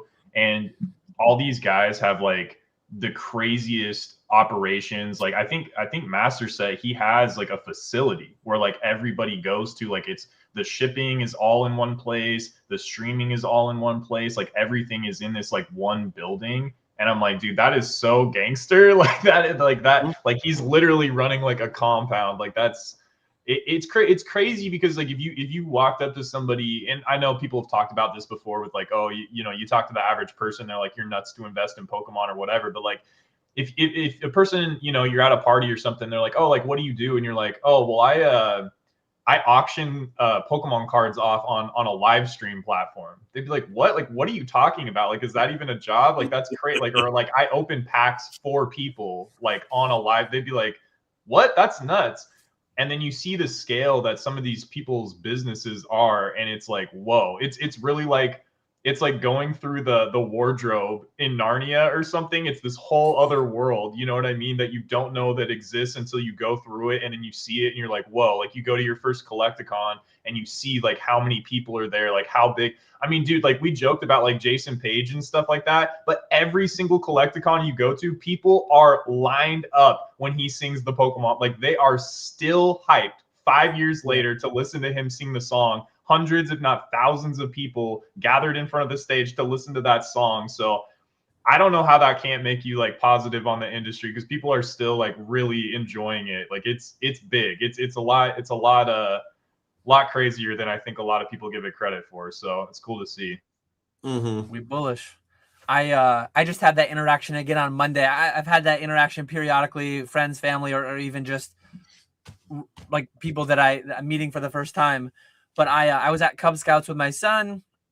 One of his fellow scouts in our den, their kid is in my wife's class, and I'm always sending like the extra lunchbox tins, extra empty tins, extra play mats, extra pins, coins, all different kinds of things, jumbos, booster packs. She gives them as like prizes to the kids sometimes. Sometimes she has such a backlog, she's just like, hey kids, anyone that wants a lunchbox, like, come take them. Well, one of the parents came up to me and they're like, hey, you're my son's teacher's husband, right? And I'm like, yep. What do you do for a living? And I'm like, oh, well, I'm full-time in Pokemon, like buying it. And they're like, yeah, but like, how do you always, like, how is little Johnny coming home with so many of these lunchbox tins and so many of this and that? And it kind of spawned like a little conversation with a few parents, like, oh, I can't find that stuff. And initially, vibes from one of them, I kind of felt like, oh no, they're gonna like call me a scalper. They're gonna call me. It's like, hey guys, I've been doing this for 11 years. I have wholesale. I never set foot into a Walmart or a Target with like, I never buy stuff from retail like that. So at first I thought the conversation was going to take a bad turn, but there was a lot of interest in like, what do you actually do? What are you buying and selling? Like, oh, I think I have cards in my closet somewhere from when I was younger. And it really is like, it's crazy how ubiquitous to us it all is, how we take for granted, like the average public perception or knowledge of the space is near nil. Like we take for granted how much specialized information and knowledge we have, experience in the space. And not to say like there's never going to be a world where you walk on the street and like everyone, oh yeah, I was just in Whatnot, I was in eBay Live, I was in Fanatics Live last night. And you're never going to get 90% uptake on live stream product consumption, right? But I think, I don't know where the ceiling is, but I don't think we're there yet. I think the ceiling could be in front of us for sure. It's funny. One of the I mean, she's gotten like a lot of heat, but like, I don't, maybe you're like familiar with Kathy Wood. Like she got a lot of heat during like, you know, because she's very speculative investments and stuff like that. But I listened to her funds.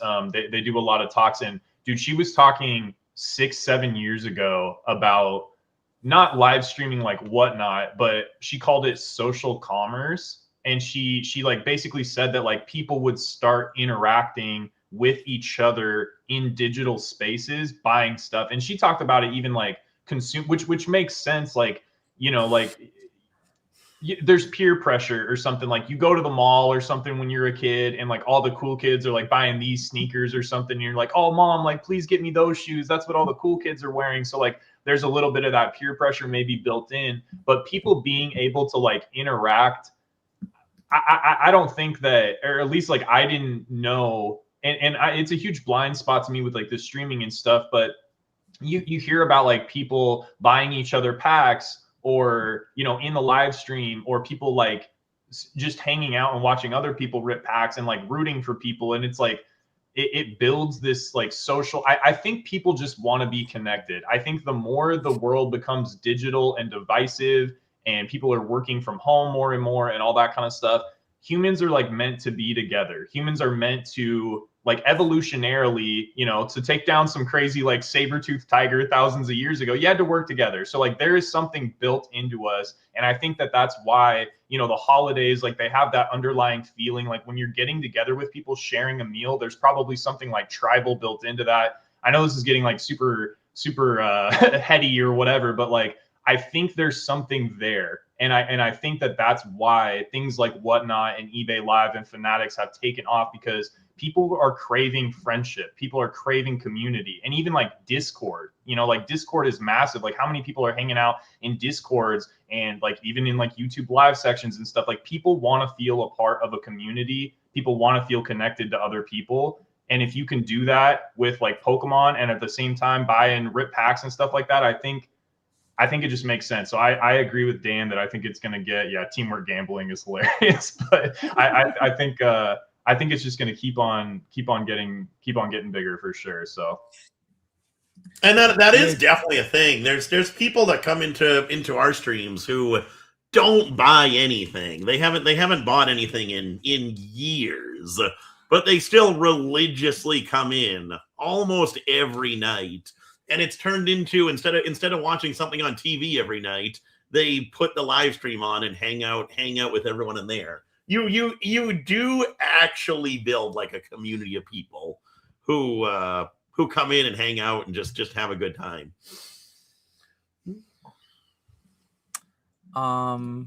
As always, we're going to be going for over an hour longer, probably heading towards 2 hours 45 or 3 hours.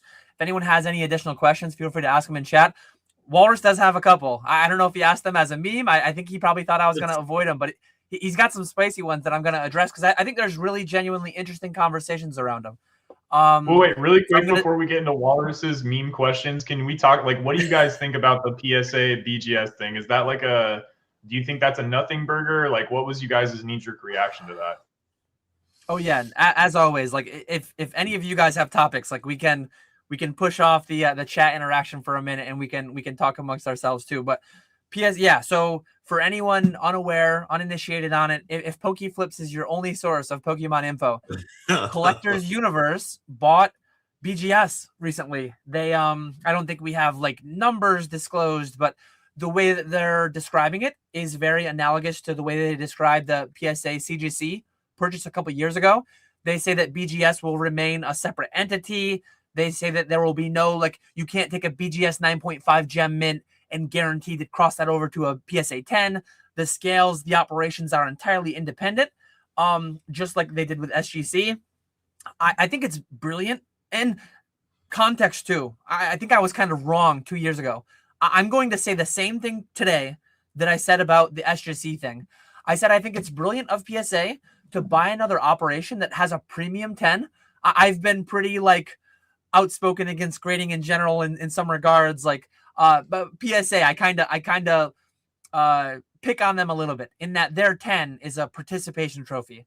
Look at the Burger True, 150,000 PSA 10s, 200,000, whatever it is.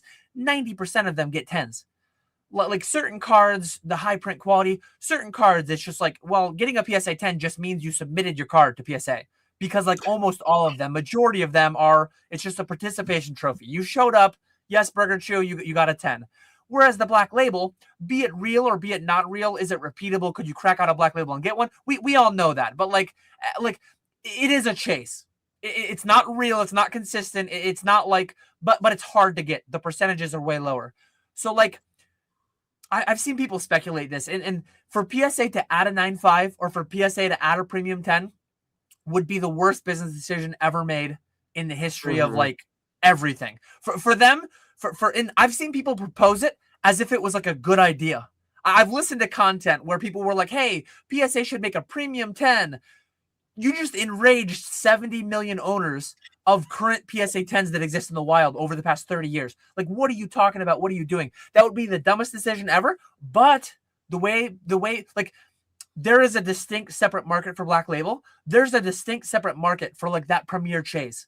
So Nat, PSA, they're able to in-house that consumer base without enraging the current one. And I think there's truly a way that PSA could lean out. They could all the increased efficiencies and stuff they've done in the scaling over the past few years, I think they could apply that to BGS. I think they could drastically scale BGS's throughput. Some of that will be cannibalizing their own. So some amount of, if they fix BGS and they 10x BGS's grading capacity and consumption, some of that will be at the cost of their own. Some people will transition from one to the other. But I think a large portion of it isn't interested in PSA. I think they can actually grow the consumer base for that black label without putting into jeopardy the 30-year history, 100+ million cards graded under the PSA 10 scale. So I think it's, but mind you, I said the same thing about SGC. They haven't entirely shuttered SGC, I don't think. I think it still exists, but like it's gone down over the years. I truly think BGS, though, with more confidence than I had last time around, I think PSA's plan is going to be to grow BGS. I think they're going to do it, trying to like capture that extreme chase black label gang, and I think they can do it without much cannibalization. What do you guys think?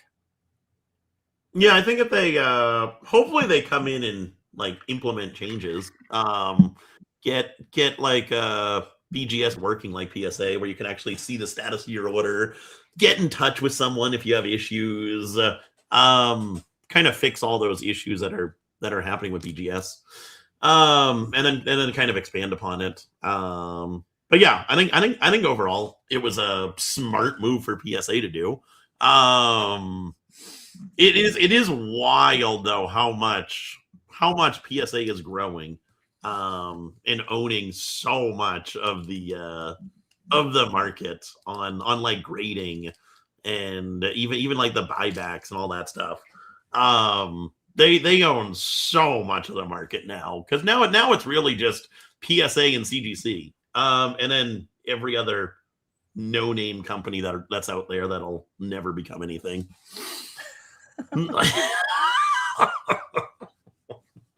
Whatever happened to GMA? You remember them from the pandemic? Yeah, GMA. yeah. There's a lot. Do you think we'll get what was the not? It was a part of BGS, but it wasn't BGS. BCCG? Yes. BCCG. Yeah. You could just tell them you wanted 10s on everything. It was almost like custom encapsulation, but they made it look like grading. Like everything was 10. Cards that were chewed up and spit out by your dog were 10 somehow. It was crazy. Yeah, I mean, like, I don't know. It's a smart business move, but like if these companies were public, like Lena Khan would be having a field day. Like antitrust lawsuits would be getting like leveled left and right. Like this is, like, I'm not mad at Nat for doing it. It's like, yeah, this is going to print money, but like, this is such, like, they've done a lot of stuff lately that's like a huge conflict of interest, which is in some ways surprising to me, because I thought that they were doing so well as is that they didn't really like need to do anything. But it's one of those things too, where like so much bad stuff has happened in the hobby and then like no one cares about it like a week later type thing. So it's like, they can kind of do whatever they want and no one's really going to care. Yeah, I don't know. It's kind of a bummer, but I guess like my thing would be like, it only opens the door for like more potential misbehavior too. Like is it possible that PSA buys a clean PSA 10 and then like sends it to Beckett to get a black label so that they can put like black labels in some crazy power like, and how hard that's going to be to track. Like no one's ever going to be able to come up with definitive evidence. And even if they did, it'd be a thing for a week and then like we'd move on, because the difference between this and public markets is like in public markets, when profit margins are high, people will move in to compete, and that's good ultimately for the consumer. But that's assuming that like the product is relatively similar. Here, the reason that PSA can kind of get away with whatever they want is that even if everybody universally decided, hey, PSA, you made a bad boo-boo, the secondary market still values PSA slabs higher than like another grading company that you could consider like more moral. So that's the problem, is like, even if you don't like what they're doing, it's not going to change the market because they have such a stranglehold on like the overall, like they are the number one valued slab on the market. So it just kind of, it is what it is. But I like Dan's side of it too, because BGS's like logistics suck, you know, like it's just not good. So if PSA could optimize, you know, their shipping and receiving process to where like you're getting emails and there's a tracker, and modernize that side of it. And even if they cannibalize a little bit of PSA's submitters or whatever, BGS charges more. So assuming they like apply similar logistics or you know, operations, I guess, to BGS charges more. So even if they lose some people submitting to PSA, they're going to end up making more money anyways, because BGS, you know, charges more to grade the cards. So maybe they make it up on that end too. So plus, like, buying more plastic, like at volume, they probably get a bigger discount on plastic, right? So like now BGS is going to be able to like put stuff in slabs for even cheaper, because now maybe they're buying from the same manufacturers that PSA is, and then they get the slabs for even cheaper. So, you know, I don't know. We'll see what happens. Yeah, I'm bullish on Nat Turner's getting his fingers into a lot more pies in the space. He's if you look at a card in 5 years, if you look at a Pokemon card, Nat Turner will tax that transaction. He will. I mean, if you're mystery ripping, if you're grading, if you're buying on eBay, like he is getting entwined in all the avenues for capital extraction. Very, very bullish on his ability to do that. Yeah, when the news first broke, Kai sent me like a message, and he was like, "Breaking news: Nat Turner buys the rights to plastic." Like he's just like he's crushing, man. Shouts out to Nat. Like he's ruthless for sure. Yeah. I don't care what XY Sun and Moon, Sword Shield, low pop WotC card. I don't care what you bought in the Pokemon space. Your ROI has not been as crazy as Nat's will have been. Private companies, and maybe someday that changes, who knows, but bought a public company, took it private. Yeah, I'm sure his internal rate of return is very, very solid, and the scale of that too, absolutely crazy. I think that was a good pivot though. You alluded to a little bit, I think, that whole PSA buyback thing. I think that happened in the past 2 weeks, right? Before, like, since our last episode.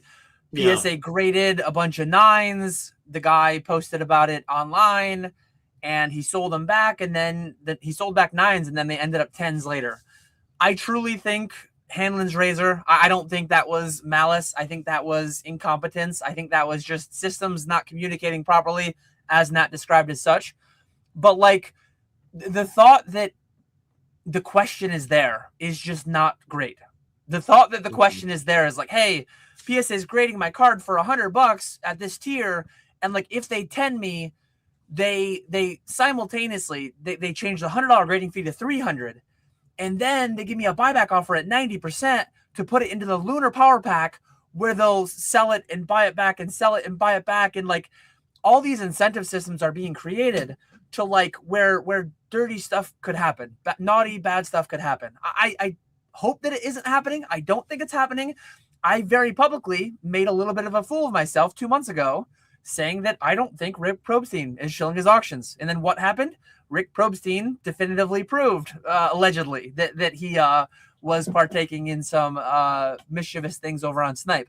So it's like I'm being a little more cautious about what I say definitively with too much confidence, because like I truly don't know. Could there be bad actors inside any of these grading companies, swapping out cards, doing these things? Like Moonbreons are graded so frequently that like a grader could probably go with one in their pocket to work that day, and then swap out their 9 for a 10 that comes through. Like on a large scale, I don't think that stuff is happening, but on a small scale, probably everything you worry about having the possibility to happen, has probably happened once or twice. That's just like a sad reality. It is an unregulated market, and bad actors will find ways to engage nefariously and extract money from those places, for sure. I'm Honey Bunny. It was never Rick. Rick was framed. Definitely, allegedly. I hopped off the fence, and then I realized what I was doing, and I hopped back on the fence and said allegedly. You just can't stay off the fence. You can't do it. It is wild to me though, like, because I'm right there with you. Like I like the whole, you know, the Blake break dude or whatever. Like there's stuff, and it's just like, dude, you guys have so much money and there's so much potential. Like, why would you do something to ruin your reputation? Like, especially when you're already, because the bigger, I mean, I've always cared about, 100% positive feedback, treating people right, all that sort of stuff. But like the bigger my business gets, the more and more worried I am about reputation, and the more and more I will like try to make things right to make sure that the reputation stays solid. So it's crazy to me that these dudes that are, 100,000x my net worth are doing stuff like, it's just like, and maybe it's just sad. like a power thing, or it's like you can get away with this, but it's like, dude, why? Like you are so dummy rich and your business is printing money. Like why even do? And maybe it's just because it's like, well, I am so rich, so I can get away with this. But I just don't. Yeah, it doesn't compute for me. Like it's crazy the amount of like big people that have done some like very bad boo-boos. And it's just like, dude, you didn't need, like, okay, someone has $500 to their name and they need to like pay for their family's food or whatever. All right, yeah, like you're gonna like, they steal, like that makes sense. But like these people that are like probably 100 millionaires that have long-standing businesses that are literally printing money that they're probably not involved in, it's I don't know. I've definitely given people too much credit too, because I don't know, it just doesn't make sense to me. See, I think it's almost the opposite, where reputation matters more when you're small than when you're gigantic. Because once you kind of establish your reputation, build a business, you kind of solidified yourself, so people are going to kind of go off of that. And then once you start doing those shady things, people just are either not going to believe it, or they don't have any other option. Like nobody's going to stop grading with PSA, and PSA knows that.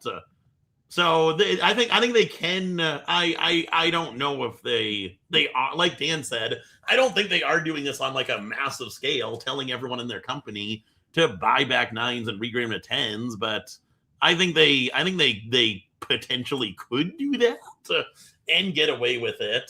But yeah, I don't think that is what happened. And I'm not a tech guy, but could there not be one bad actor? Like there have been history of like they're a big company. When we say PSA, we're talking about 1,000+ people, 1,000+ individual employees. Could there be one bad actor? I hope they have fail safes. I hope they have checks in place. But there are bad actors at print facilities that steal cards.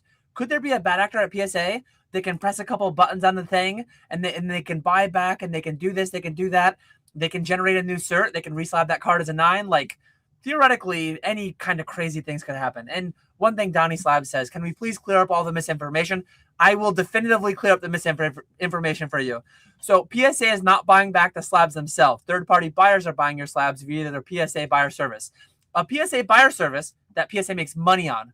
One of the main buyers through that PSA buyer service is not PSA, but it is GameStop, who Nat sits on the board of. So, like, it's not PSA, but, like, is it not PSA? I mean, I get what you're saying, Donnie, but, like, I mean, they're making money off of it. Like, the same still applies, I think, to be fair. So, yeah, I appreciate correcting inaccuracies, but, like, really, is it different than PSA buying them back? No, not significantly. It's the same. It's 100% the same.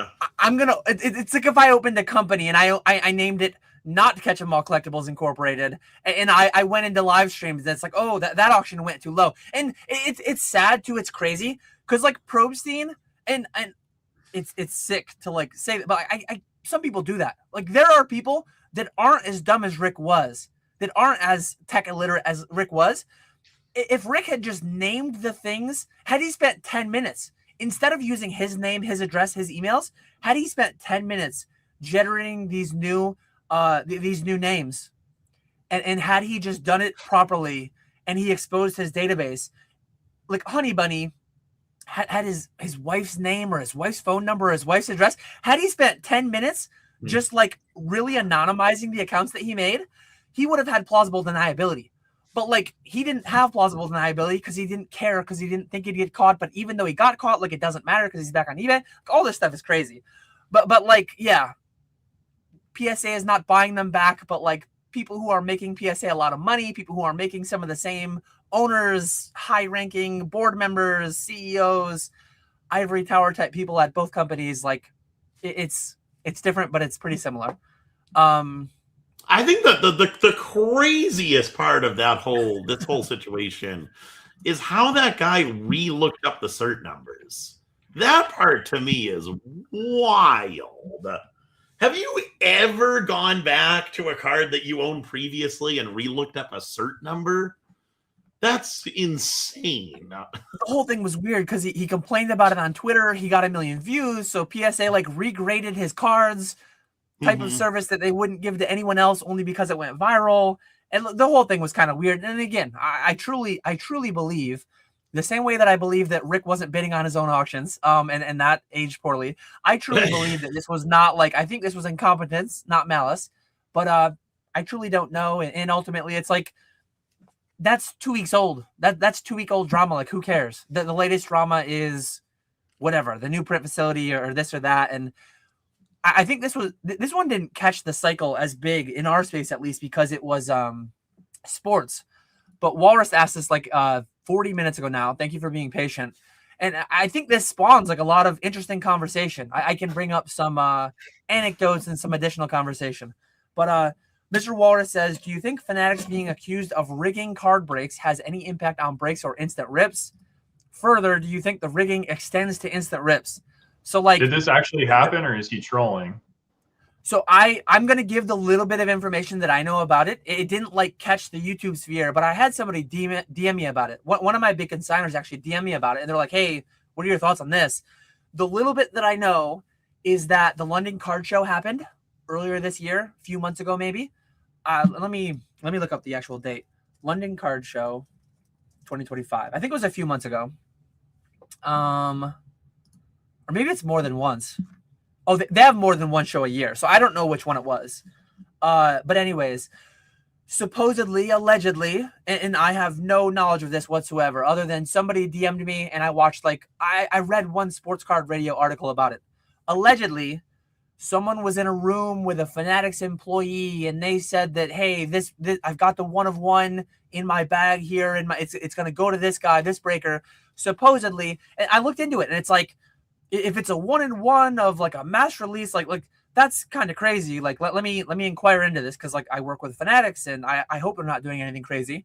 But like it's weird. It was a 1 of 1 sports card, which, as most people know, like sports cards, you don't have a 1 of 1 Leo Messi and there's only one ever.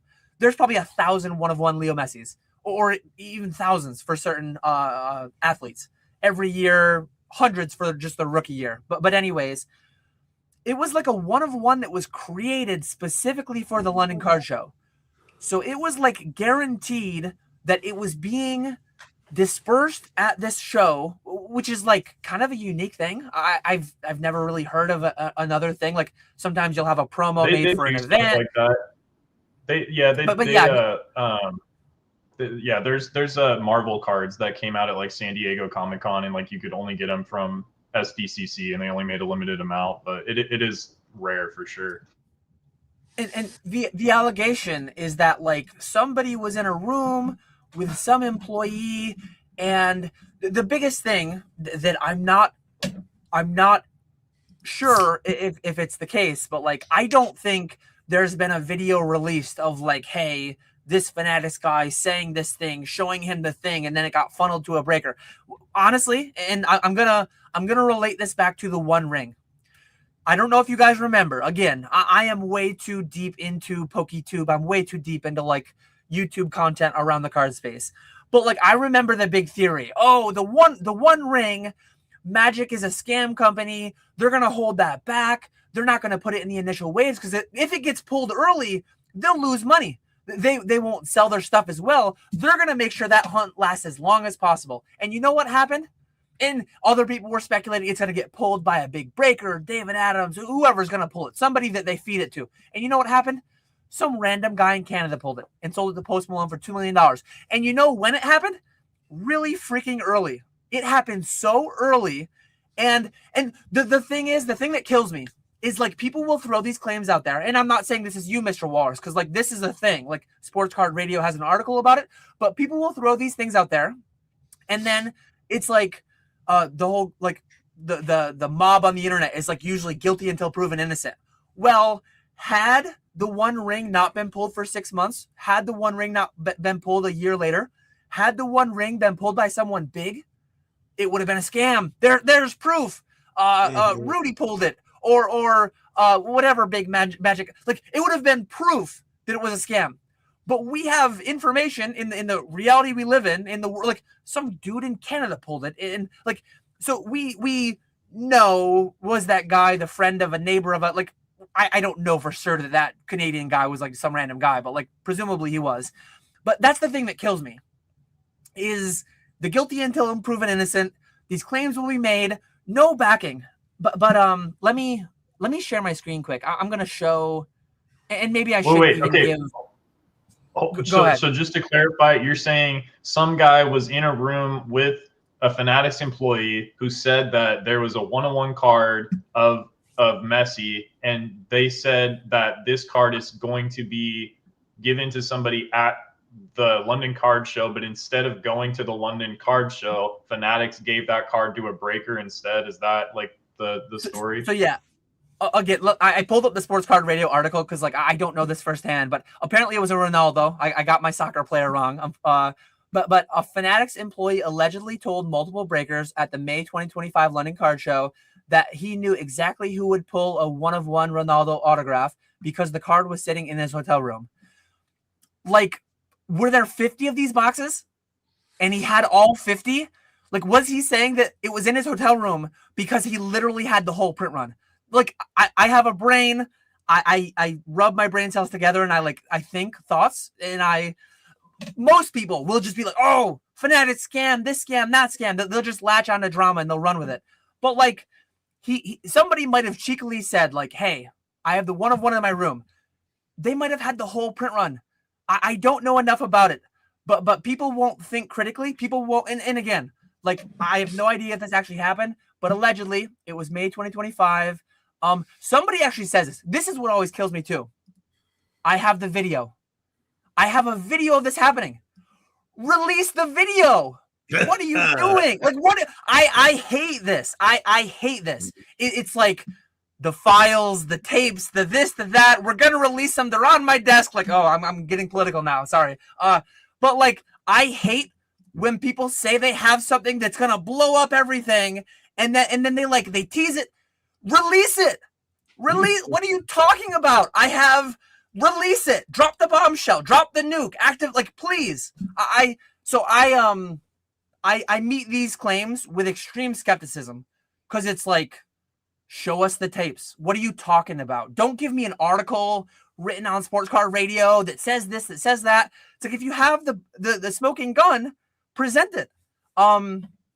So I take it with heavy grains of salt. I'm not saying it couldn't have happened, but like, even if that conversation did happen, it could have been some dummy employee saying something that he shouldn't have, being cheeky. The one-of-ones in my room. Well, yeah, because there's only 100 boxes that it can come from, and I'm going to shuffle them up and randomly hand them out. Or it could have been somebody handing it to their buddy or this or that. But then what happened? At the London show, the Ronaldo box went to a well-known UK breaker.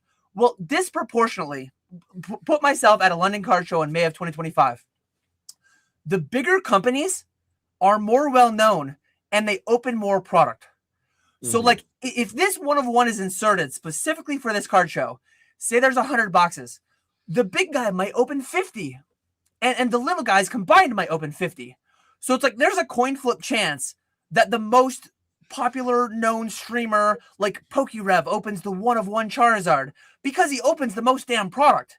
It's like, people are just so dumb that, like, there are reasonable ways that this could have happened. But people just immediately, they want to go to the drama. They want to go to the pitchforks.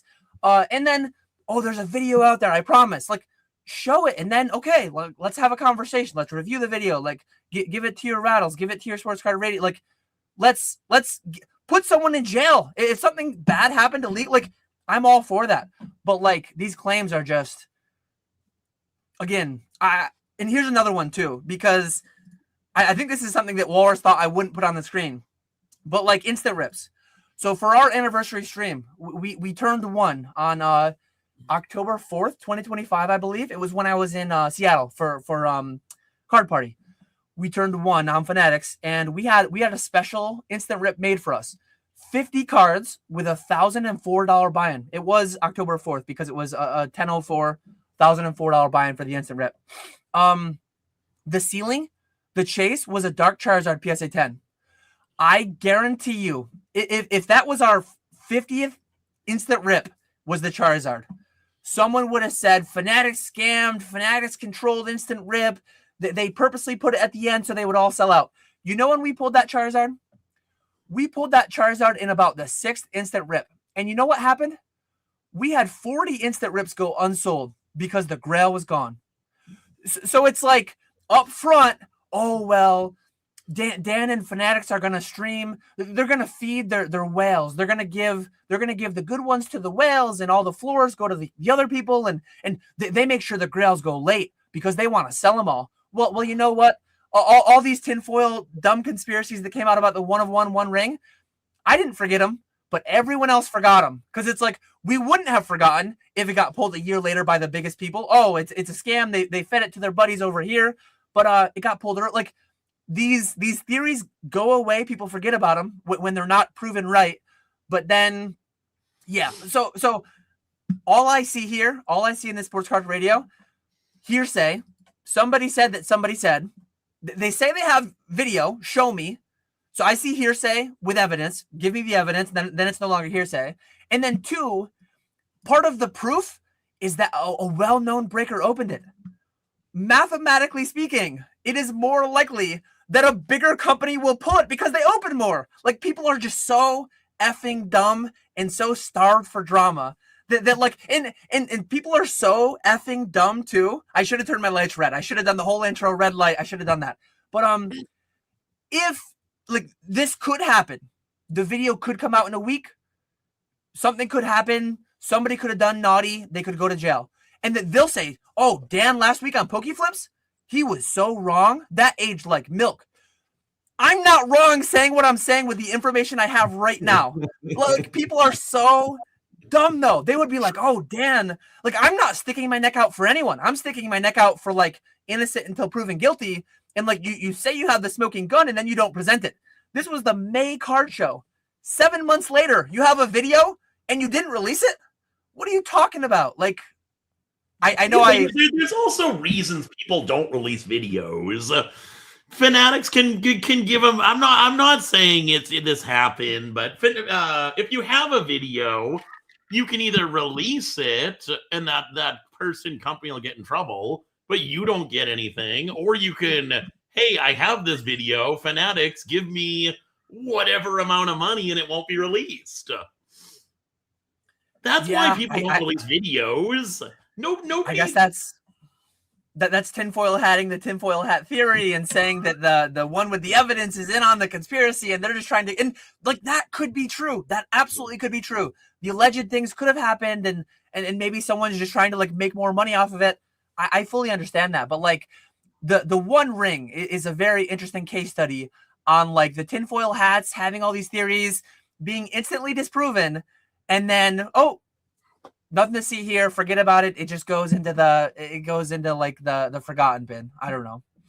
Mm-hmm. Yeah, I think like I don't disagree with you. I definitely think there's way too much like jumping to conclusions and pitchforking, and like, you know, people err on the side of like guilty until proven innocent rather than innocent until proven guilty.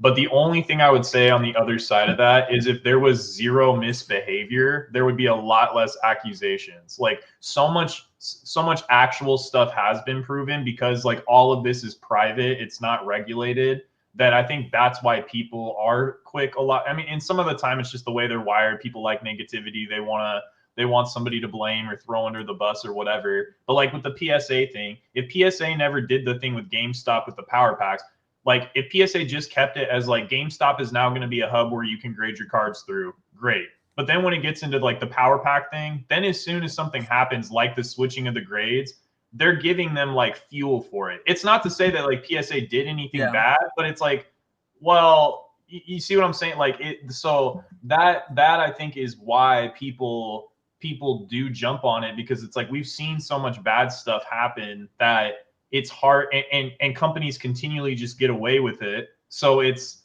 tough to ever believe that anybody's ever doing everything like 100% above board. But to your point, like I think a long time ago, didn't you make a video about like pull rates or something, and like you did the math on it or something to like show people that like you just because you open 100 packs does not mean you're guaranteed to pull an alt art? I don't get that a ton, but every once in a while someone will message me and say like, hey dude, like it's kind of like being a hockey goalie. You get all the blame if your team loses, but none of the glory if your team wins. I have had people message me, and it's not a ton or anything, but I've had people say like, hey man, I opened like 5 boxes and I didn't pull the main chase.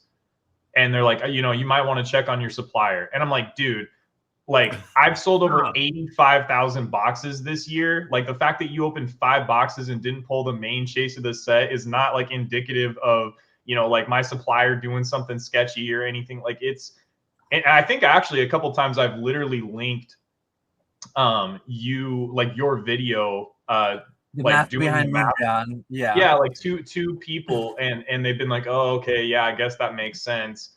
Because you know they don't understand that every time you open a new pack, your odds reset. Every time you open a new box, your odds reset. Like the human brain is wired to think like, well, if I open enough, like I'll eventually get there. Like that meme where like most gamblers stop before they hit pay dirt, and it's the guy like chop it. But like that's not how it works. Like math resets every single time you open a new box. So like it's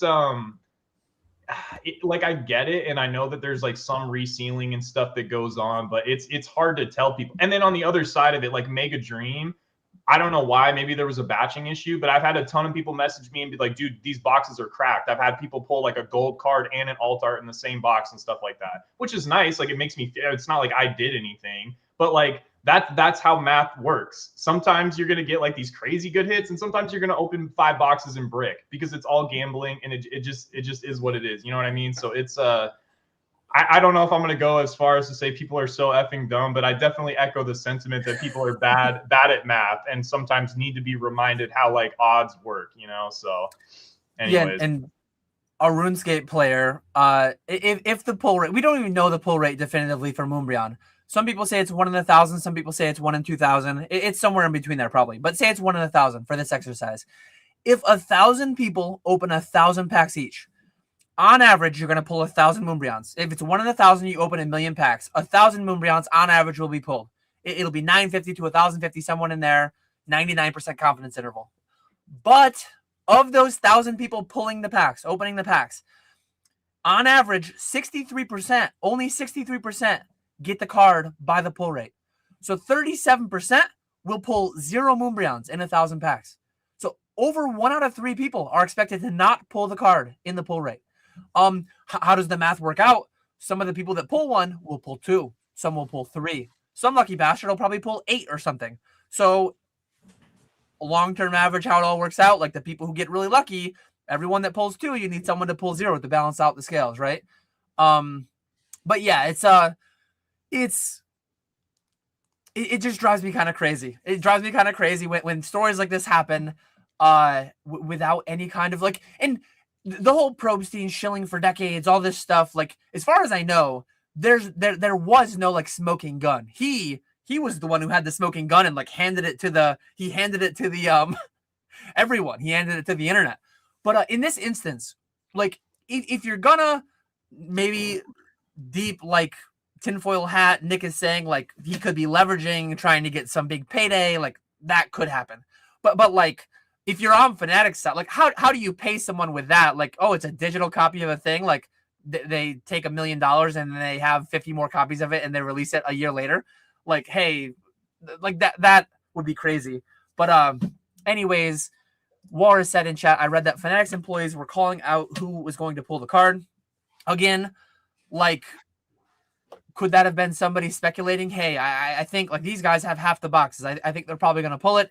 Could it have been someone nefarious? Like it could have been one of many, many things. I just don't know. It's like if there's a video out there, show it. But if not, like it's just a crazy thing. But yeah, 1 of 1 special product made only for a certain event. Like I never knew a product like that even existed. It's kind of an intriguing part of the hobby that I didn't know was there. But yeah, there's been histories of cards sneaking out of print facilities, and like, is it impossible that it happened? No, like I can't definitively say that for sure.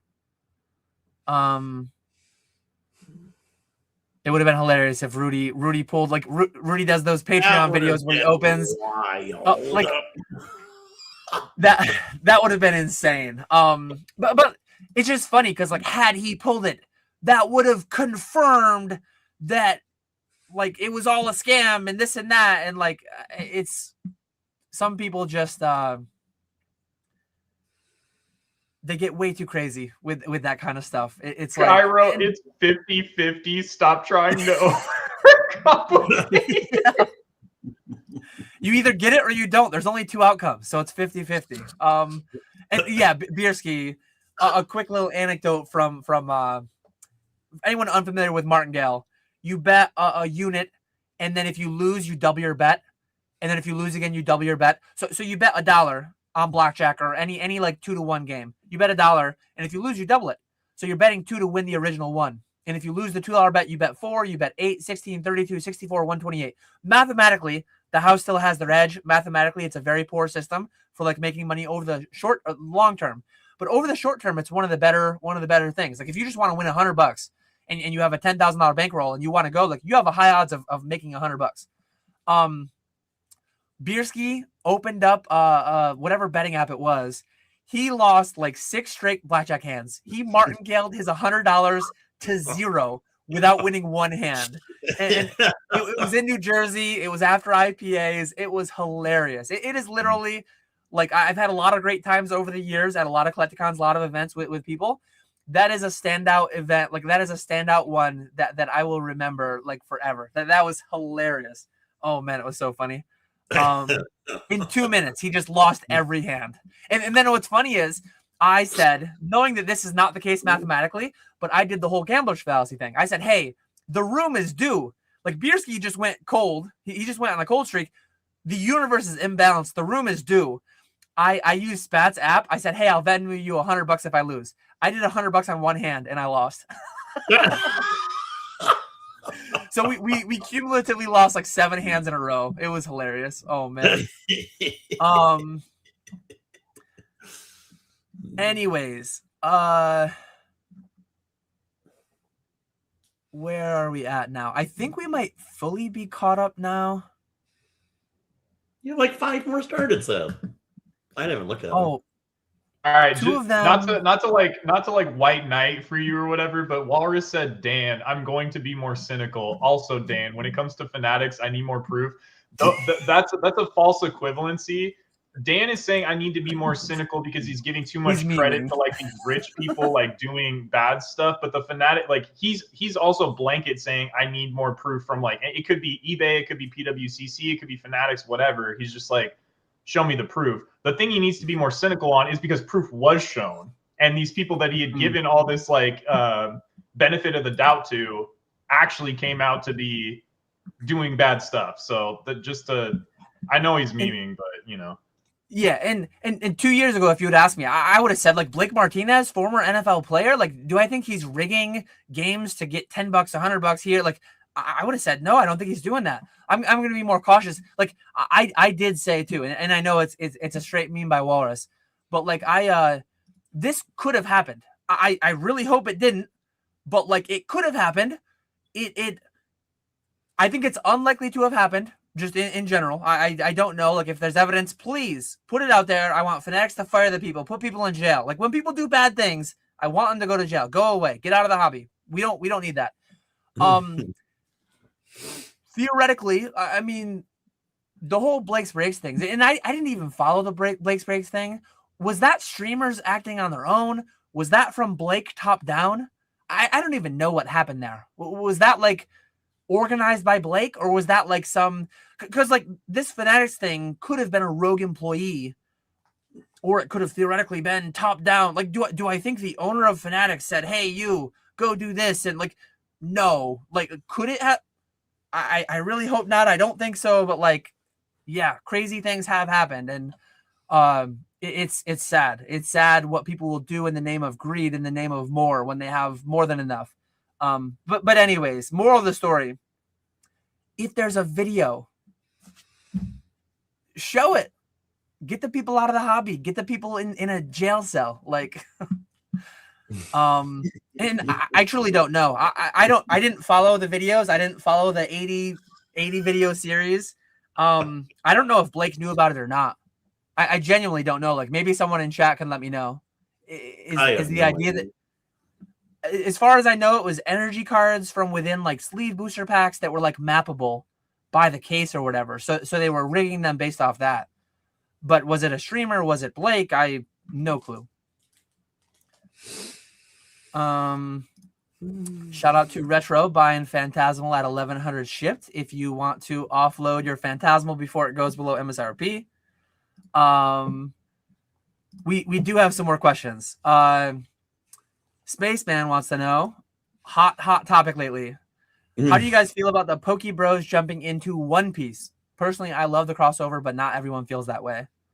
What are you guys' thoughts on that? I've talked enough. Good. Get out of the hobby. Move on to the next hype thing. I'll never understand One Piece. I've never gotten into it. Probably never will. There's enough that keeps me busy in Pokemon that I'll just stick with that. Yeah.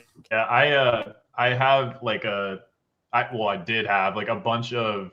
I was buying like the Bandai Cardos boxes pretty aggressively for like 2 to 3 years. And back before I even like really knew what One Piece was, the boxes were like really cheap. And I was like, oh yeah, I'm just going to buy these. I know One Piece is popular. And this was like 3 years ago, but they've just been sitting on my shelf. And like now that One Piece is popping, I started listing them and like they're all selling through. So I'm happy about it in that sense. But I think people jumping like, oh no, like Sword and Shield boxes are down 15%. Like I gotta go to One Piece. It's like, dude, oh man, like if you just stick it out, like you're gonna be rewarded. Like it's kind of like day trading or something. It's like, yes, maybe 5% of day traders are really successful, but it's like if you just stick it out with Pokemon. I remember at one of the Collecticons, one of the guys, not Peak Dachu, but the other Peak.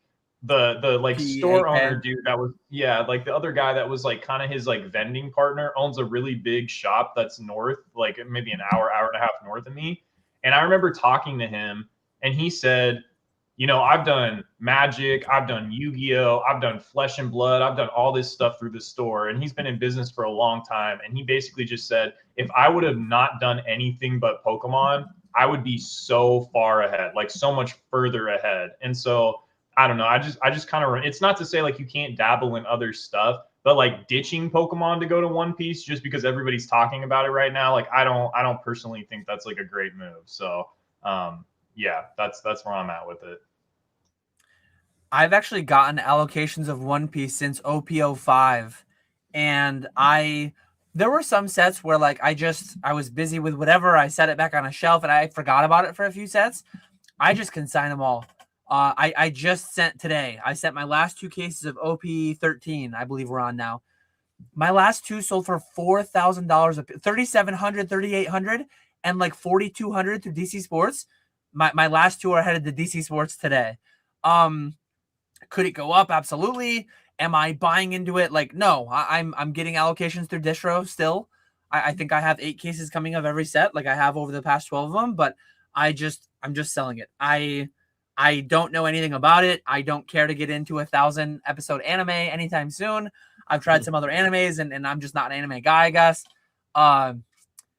But like, I don't wish ill on the, I think some people get like frustrated about like, oh my God, that like my Pokemon stonks are down 20% and One Piece is like doubling. And like, I'm not mad at them about it. I wish the best for everything that everyone's doing. But yeah, I think it's a bit crazy.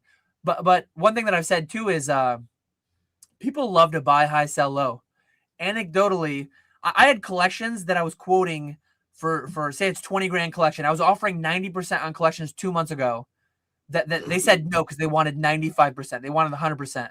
And then like recently, I've bought some of the same collections But instead of buying them for 90%, now I'm buying them at 80%. And instead of the value being 20 grand, now the value's down to like 15 grand because the stuff fell 25%. So there are some people saying yes to 13 grand that said no to 18 grand 2 months ago. People sell low and people buy high.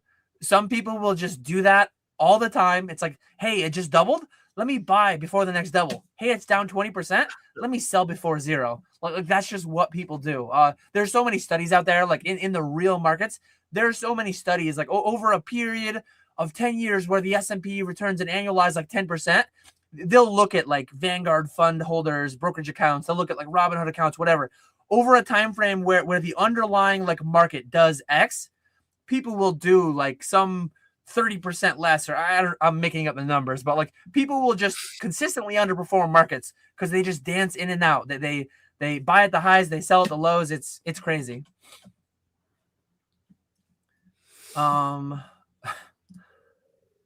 Let's see.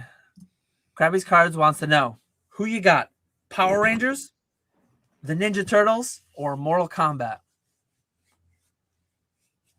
Power Rangers for sure.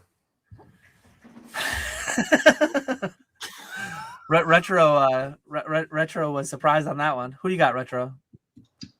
Well, I mean, if they were like all fighting each other, actually, like Mortal Kombat's cast wins for sure. But like, which one do I like the best? Probably Ninja Turtles. But like, Mortal Kombat is brutal, dude. Like, I don't know if you've ever seen the fatalities on there, but it gets dark. It gets dark. Yeah.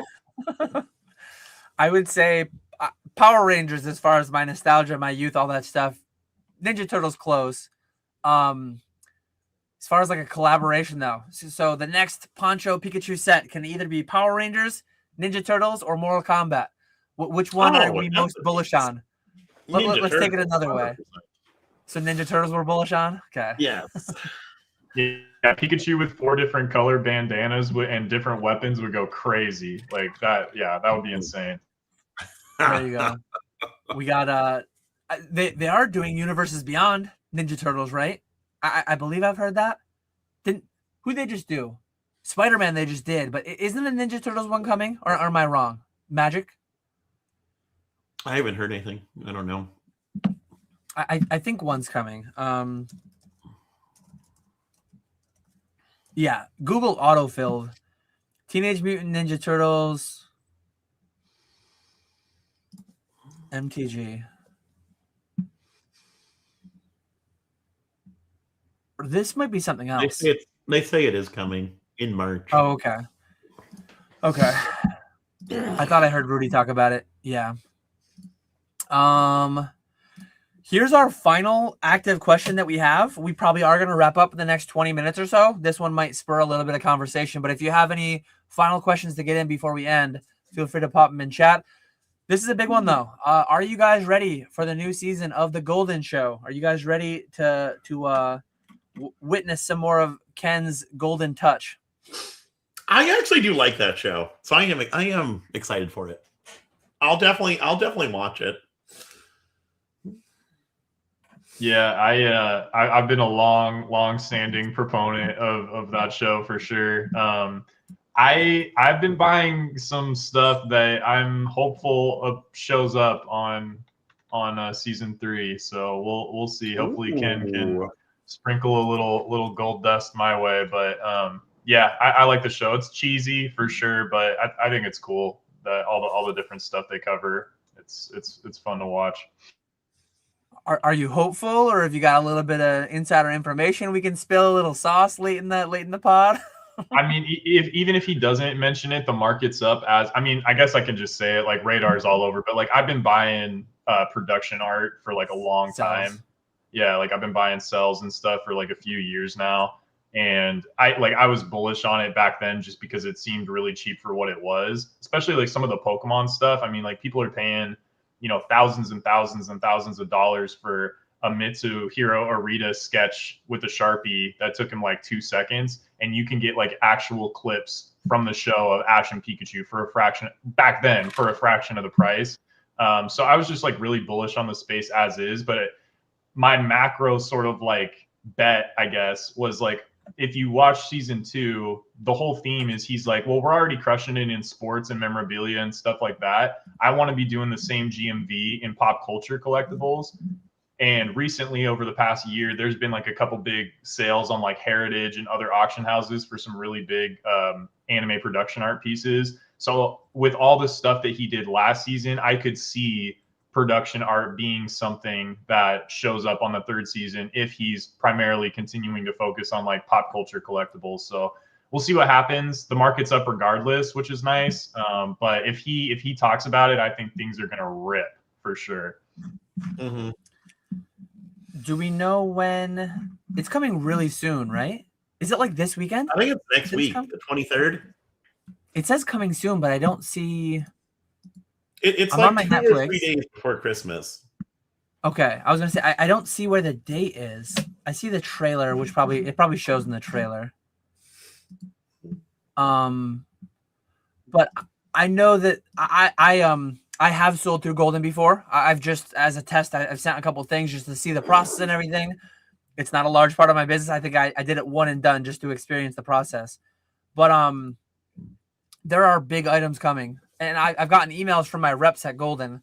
There are very big items coming that they're intelligently dropping to coincide with the launch of the new season. So I think I don't know if the previews are already up. There are very large Pokemon things. I don't think it's been announced yet, but there are very, very big ones coming up to coincide with the launch of the new season of the Golden Show. Not just Pokemon, like sports things too. But do you guys think, are we going to get some kind of a mini boom? Any big plays aside from the sales? Any big market implications do you guys think? Or only if like certain cards or items are shown, do you think it will have? I can't see it. Not in Pokemon anyway. Just because the only Pokemon things they'll show are like trophy cards or something massive. They're not gonna show stuff that normal people would buy. Dude, I mean, we're already booming, so like I don't think that anything's really gonna change. But I will say, like, some of the Japanese promos are still like they've been the same price for like the past 3 years, and it's kind of nuts to me. Like, I mean, I don't know. I don't have any position in this, but I've been watching it for a while. But like Indigo Plateau is like $1,000 PSA 10, and it's been in like you can catch it on auction for probably like $600-700. That card's been the same price for like 3 years. There's no reason for that card to be that cheap. You know what I'm saying? Like that, like Burn Tower, that's a pretty cheap card. Like they've got all the fun. I just bought a Burn Tower. Did you? Yeah, I mean, they've like that kind of stuff. It's like if you're looking for value, I mean, like not financial advice, but like, dude, that kind of stuff to me, it has insane upside. Like I could see Burn Tower being like an $8,000 to $10,000 card. I could see Indigo Plateau being like $3,000 to $5,000. Like those cards are bangers. They have popular Pokemon. Like they're from it. Like it's got all the fundamentals that you would want to have if you're like a vintage investor lover type thing. So maybe if more of that kind of stuff shows up on Golden, maybe some more attention will be sort of shown to those kinds of cards. But I still think there's a lot of Japanese base hasn't moved for like I mean, you can still buy a lot of PSA 10s of like Japanese base hollows for like $300 to $500. I think Alakazam is like maybe a $400-500 card or something. I don't know, like maybe I'm way out, but I still think there's a lot of value to be had. There's some good pickups you can find if you do your research. So yeah, years ago, Burn Tower, those two cards specifically, Burn Tower and Indigo Plateau, I was buying a bunch on Bai, grading them. They were pretty easy to grade, and I sold 4 or 5 Burn Tower specifically. Crystal's my favorite game. You've got Entei, Raikou, Suicune in the image there in front of the Burn Tower, and it's a hollow prize card in Japan. In English, it's a trainer card in Heart Gold, Soul Silver, whatever. But really, really cool card. I sold 4 or 5 of them for like $4 or $5 grand a piece back in the last boom, and I just picked up the most recent one on Heritage for $3,000 after their buyer's premium and fees and everything. I want to say it was like $3,200 or whatever. But like, so full disclosure, I own exactly 1 copy. I own the exact copy that just sold on Heritage.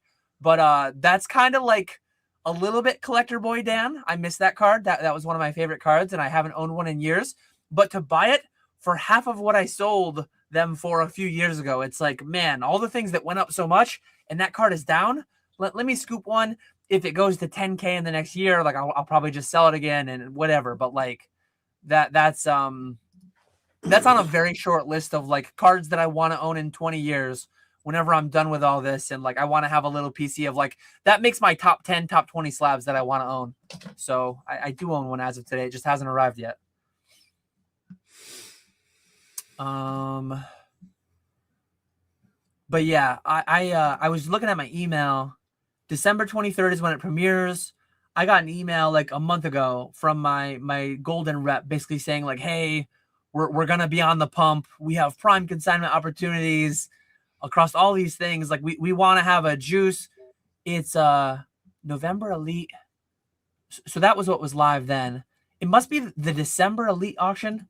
I would think those would already be live. I'm not super familiar with like golden schedule, but I think next week I've heard a couple of the items that are going to be there. There are some big items in the Pokemon space that are going to be available. Really interested to see. I'm sure we'll talk about it. Whatever Pokeflips happens during or after those auctions. Kai wants to know, strip away all the nuance, all the just one answer. Line up, line down in 2026. No context, no nuance, just one singular answer. I'm going up. I'm going up. Yeah. I think it's gonna be a good year. I do. I'm positive on it.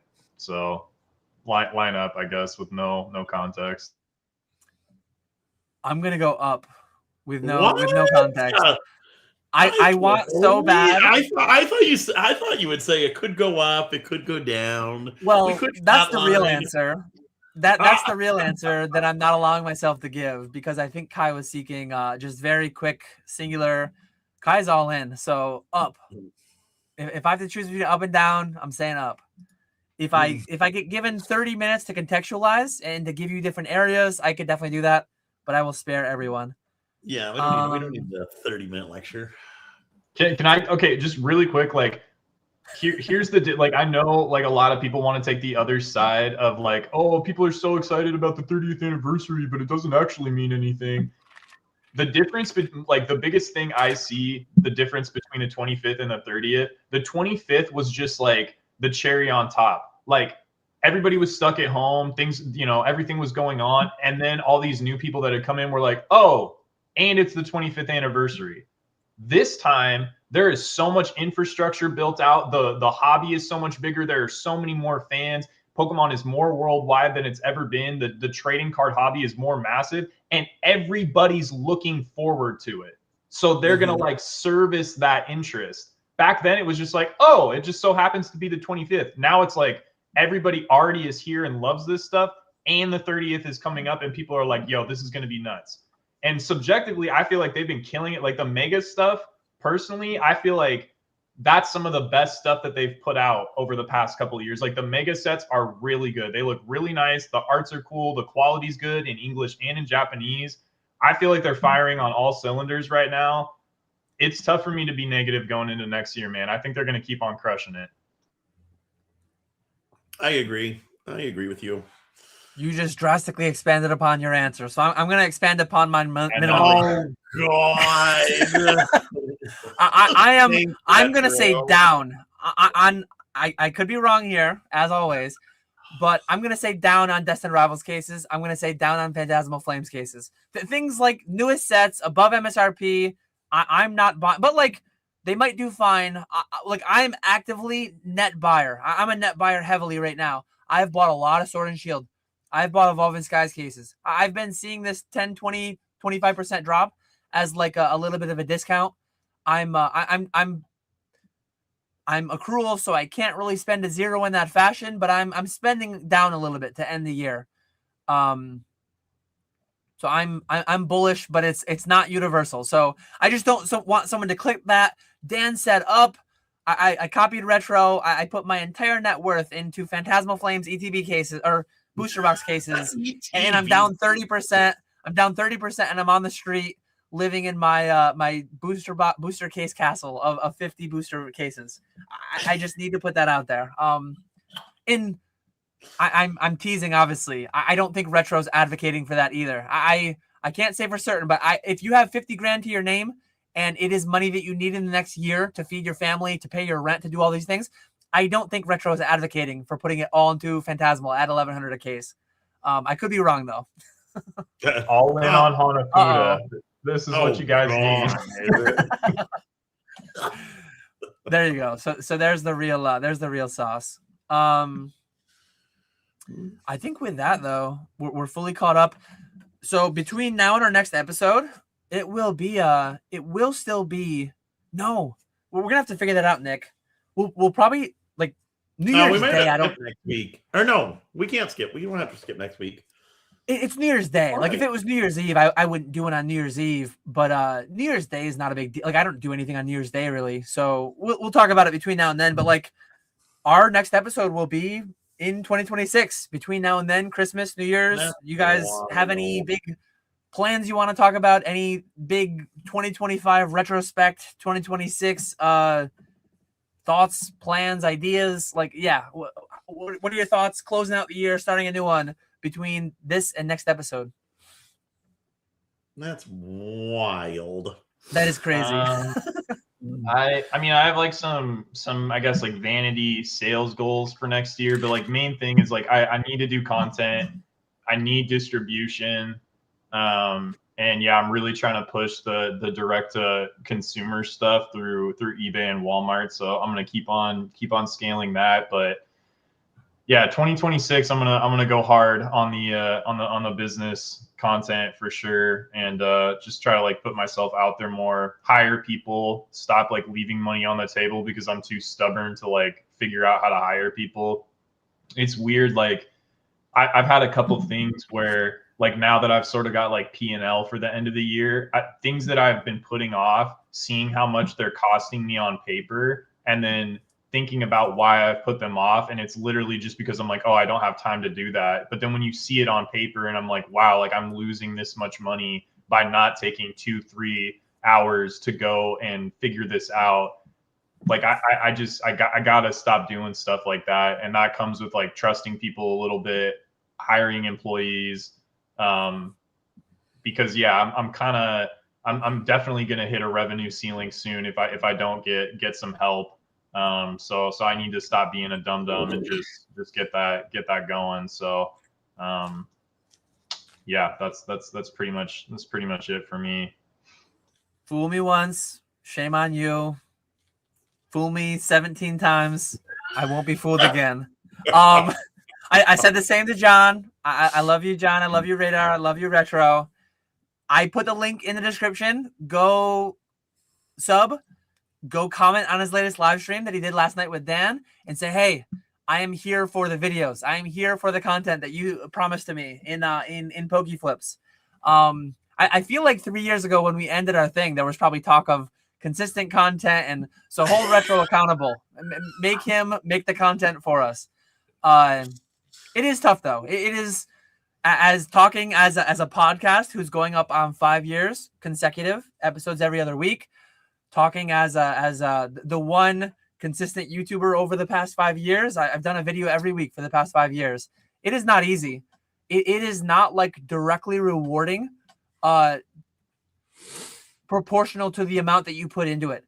But we talked a little bit pre-stream too. But like the indirect one, like the friendships. Like I grew my friendship with Nick, and I met a lot of people for the first time on here. We talked about the shows we went to and the times that we had in person, and the indirect value that the YouTube channel brings to me, and hopefully a handful of people out there, the value that it brings to them, seeing my mistakes, not emulating them, seeing my thoughts and suggestions, and hopefully it brings some amount of entertainment or value to people. So the indirect stuff is massive. The amount of my consignments that came from YouTube, the amount of collection buys that I get, or whatever, the amount of relationships made from it. So I think I think you know this, but like it will be a boon to your business to be consistent. But it is very easy to not do it. So that first day that you're thinking like I'm not feeling it, set a schedule, stick to it, please. It will be rewarding to us being able to engage in the content, consume the content. It will be rewarding to you because you will the YouTube algorithm will find you people that you did not know existed that you'll be selling to wholesale, that whatever it will be. Please do it. Well, that was the goal with like the video last night too, was kind of meant to be like advertising a little bit for like consulting. So if you guys like watch that and you feel like it provides you value or you'd like something similar done, that was a long one. That was like 2 hours. And I wanted to give him a good deal. But like moving forward, I ideally would like, depending on the size and scope of the consult, might need to like charge more. But if it's just like one main bottleneck or something that you need to like work through, and it could just be like a 30-45 minute consult, like I'd like to keep doing those. They don't have to be live, but I think it's interesting content, and I don't really think anybody in the space is like doing that kind of stuff. Like, so, you know, if you find that valuable and like you need help with your business or you're having a bottleneck and maybe you need somebody like outside looking in to maybe help you out, I'd like to continue doing that for people. I'd like to keep helping people and making like interesting, more business like focused content, because I think maybe that's like a niche that hasn't been hit yet. So and I enjoy doing it. So yeah. So that's shameless plug, I guess. Go like and sub and hold him accountable. Yes. Keep it coming. Keep it coming. What do you think, Nick? Any big live stream? I know you're doing. We can self-show a little bit here at the end. I'm doing 12 Days of Christmas. We've been doing some MSRP drops on Fanatics. I'm doing a giveaway every day of December up till Christmas. We've done like an art set of Fusion Strike, art set of every set from Fusion Strike to current. Are you doing? What do you do with respect to like? Do you do Christmas Eve, Christmas Day, New Year's Eve, New Year's Day? Do you do any of those? No, my last stream will be December 23rd. That's when we'll do kind of our big Christmas stream. We've been doing daily giveaways where people can like you start December 1st, you start with 1 pack. The winner can either choose that 1 pack or get entered into a bigger giveaway. And then the next day we double the amount of packs. So we'll do the final drawing for the big giveaway on the 23rd. I'm really excited. I got some of the SpongeBob like Topps Chrome booster boxes.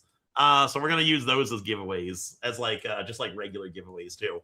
But I cannot wait to open those boxes. I'm so excited for that. Wait, I'm having a flashback to last year. This blew my mind last year, and it's blowing my mind again. I did remember our conversation last year, and I did cap the packs. Okay. I capped it at 128. We got up to 64 packs at one point, but we've never hit the 128. Name and shame them. They didn't let it go to 128. I was gonna say like going back to our people being bad at math. So if what you did last year, the entire premise is like you can either take 1 pack on December 1st or you can pay it forward, and it's 2 packs on the 2nd, and then it's 4 on the 3rd, and it's 8, 16, 32, 64, 128, 256.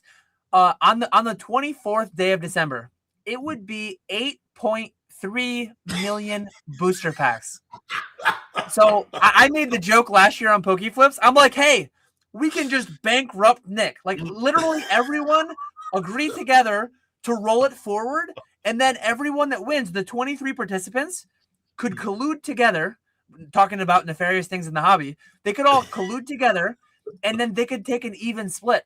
So 8.4 million packs that Nick would have to pay out on the New Year, Christmas Eve, divided by the 24 winners. Everyone gets, what is that, like 350,000 booster packs each.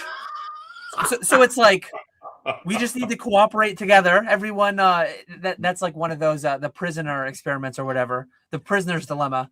Do you do something that like is guaranteed to make everyone's outcome better, or does someone cheat along the way and then they take only 1 million booster packs for themselves on like December 19th or whatever?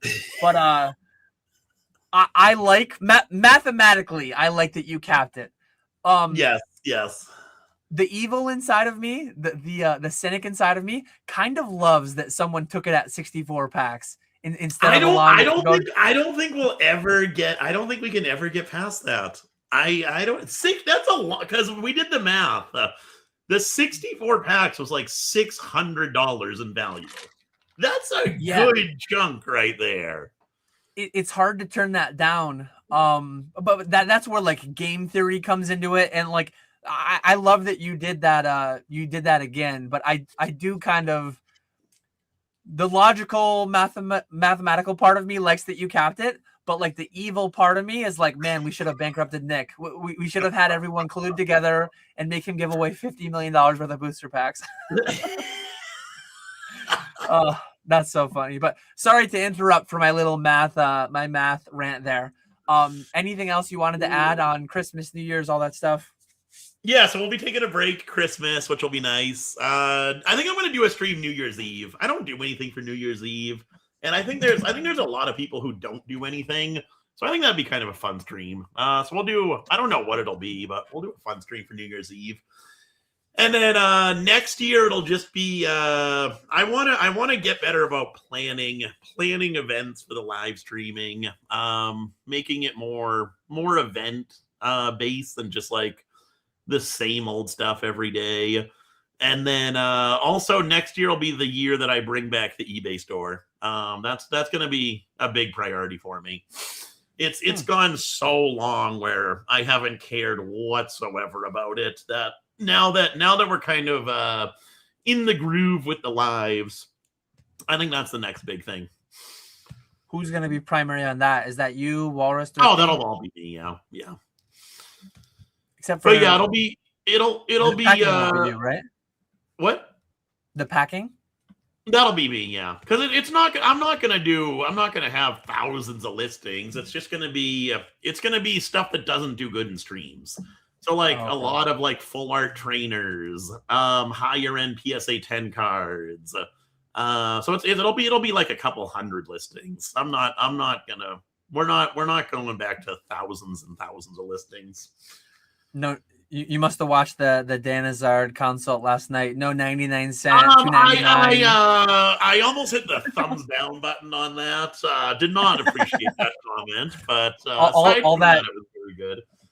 All that cheap single slander. I mean, there were a lot of bulk kings out there that were like, hey man, I've got 25,000 25 cent and under listings on TCG Player. Which some people do make that into a good business. But do they have a full-time job, a wife, and a new baby? Context always matters. Yes. Most of those people probably are doing it full-time, and that's the point I was trying to make. I was like, dude, you got to value your time. So yeah. That's where it goes back to that. Same arena, different rules, different games. Like if you're making, and again, you didn't share a number, but like I've had similar things too. Like if you're making $200,000 a year in your day job, and then you're like grinding bulk on the side for $10 an hour, and you're like missing soccer practices and games and whatever, it's like, okay, that's a different conversation. But yeah, with respect to Christmas and New Year's, and I do have to say, for anyone that made it late, I don't guarantee many things, but like there are going to be deals tonight on Fanatics. Ponga is doing a massive stream. He is doing 20,000 plus in like selling some niche sealed items, selling some slabs, some singles. We have a little bit of budget from Fanatics, so we're going big. There will be deals, I guarantee it. There will be things that you could buy that are just like you just buy and you can sign with the Green Shiz or with DC Sports or whoever, and you just make money. Like there will be things going for 50, 60% of market. Every time we do a big Fanatics stream, I'm not saying everything, but like some things always slip through the cracks. If you want to go check that out, Fanatics live tonight. Ponga will be running that one. It'll be a good one. Other than that, I don't even know. I'm assuming nobody's running on Christmas Day. Both either the eBay guys or the Fanatics guys, and then New Year's Eve, New Year's Day, probably going to be somebody doing something, but I'm not even sure. If you're gambling on Christmas Day, get help. Seek help, please. Oh man, I'm sure there'll be people on instant ripping, doing all kinds of crazy stuff.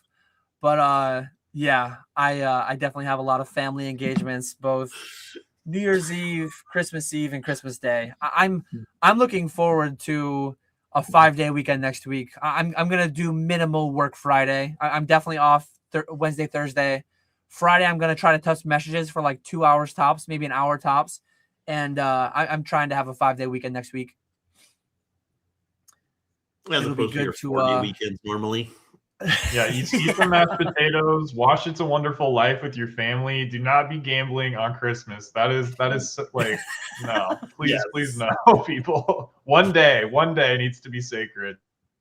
Yeah, but with that, cheers to another great year in the books. We're coming to the close of year 5 of Pokeflips, which is crazy.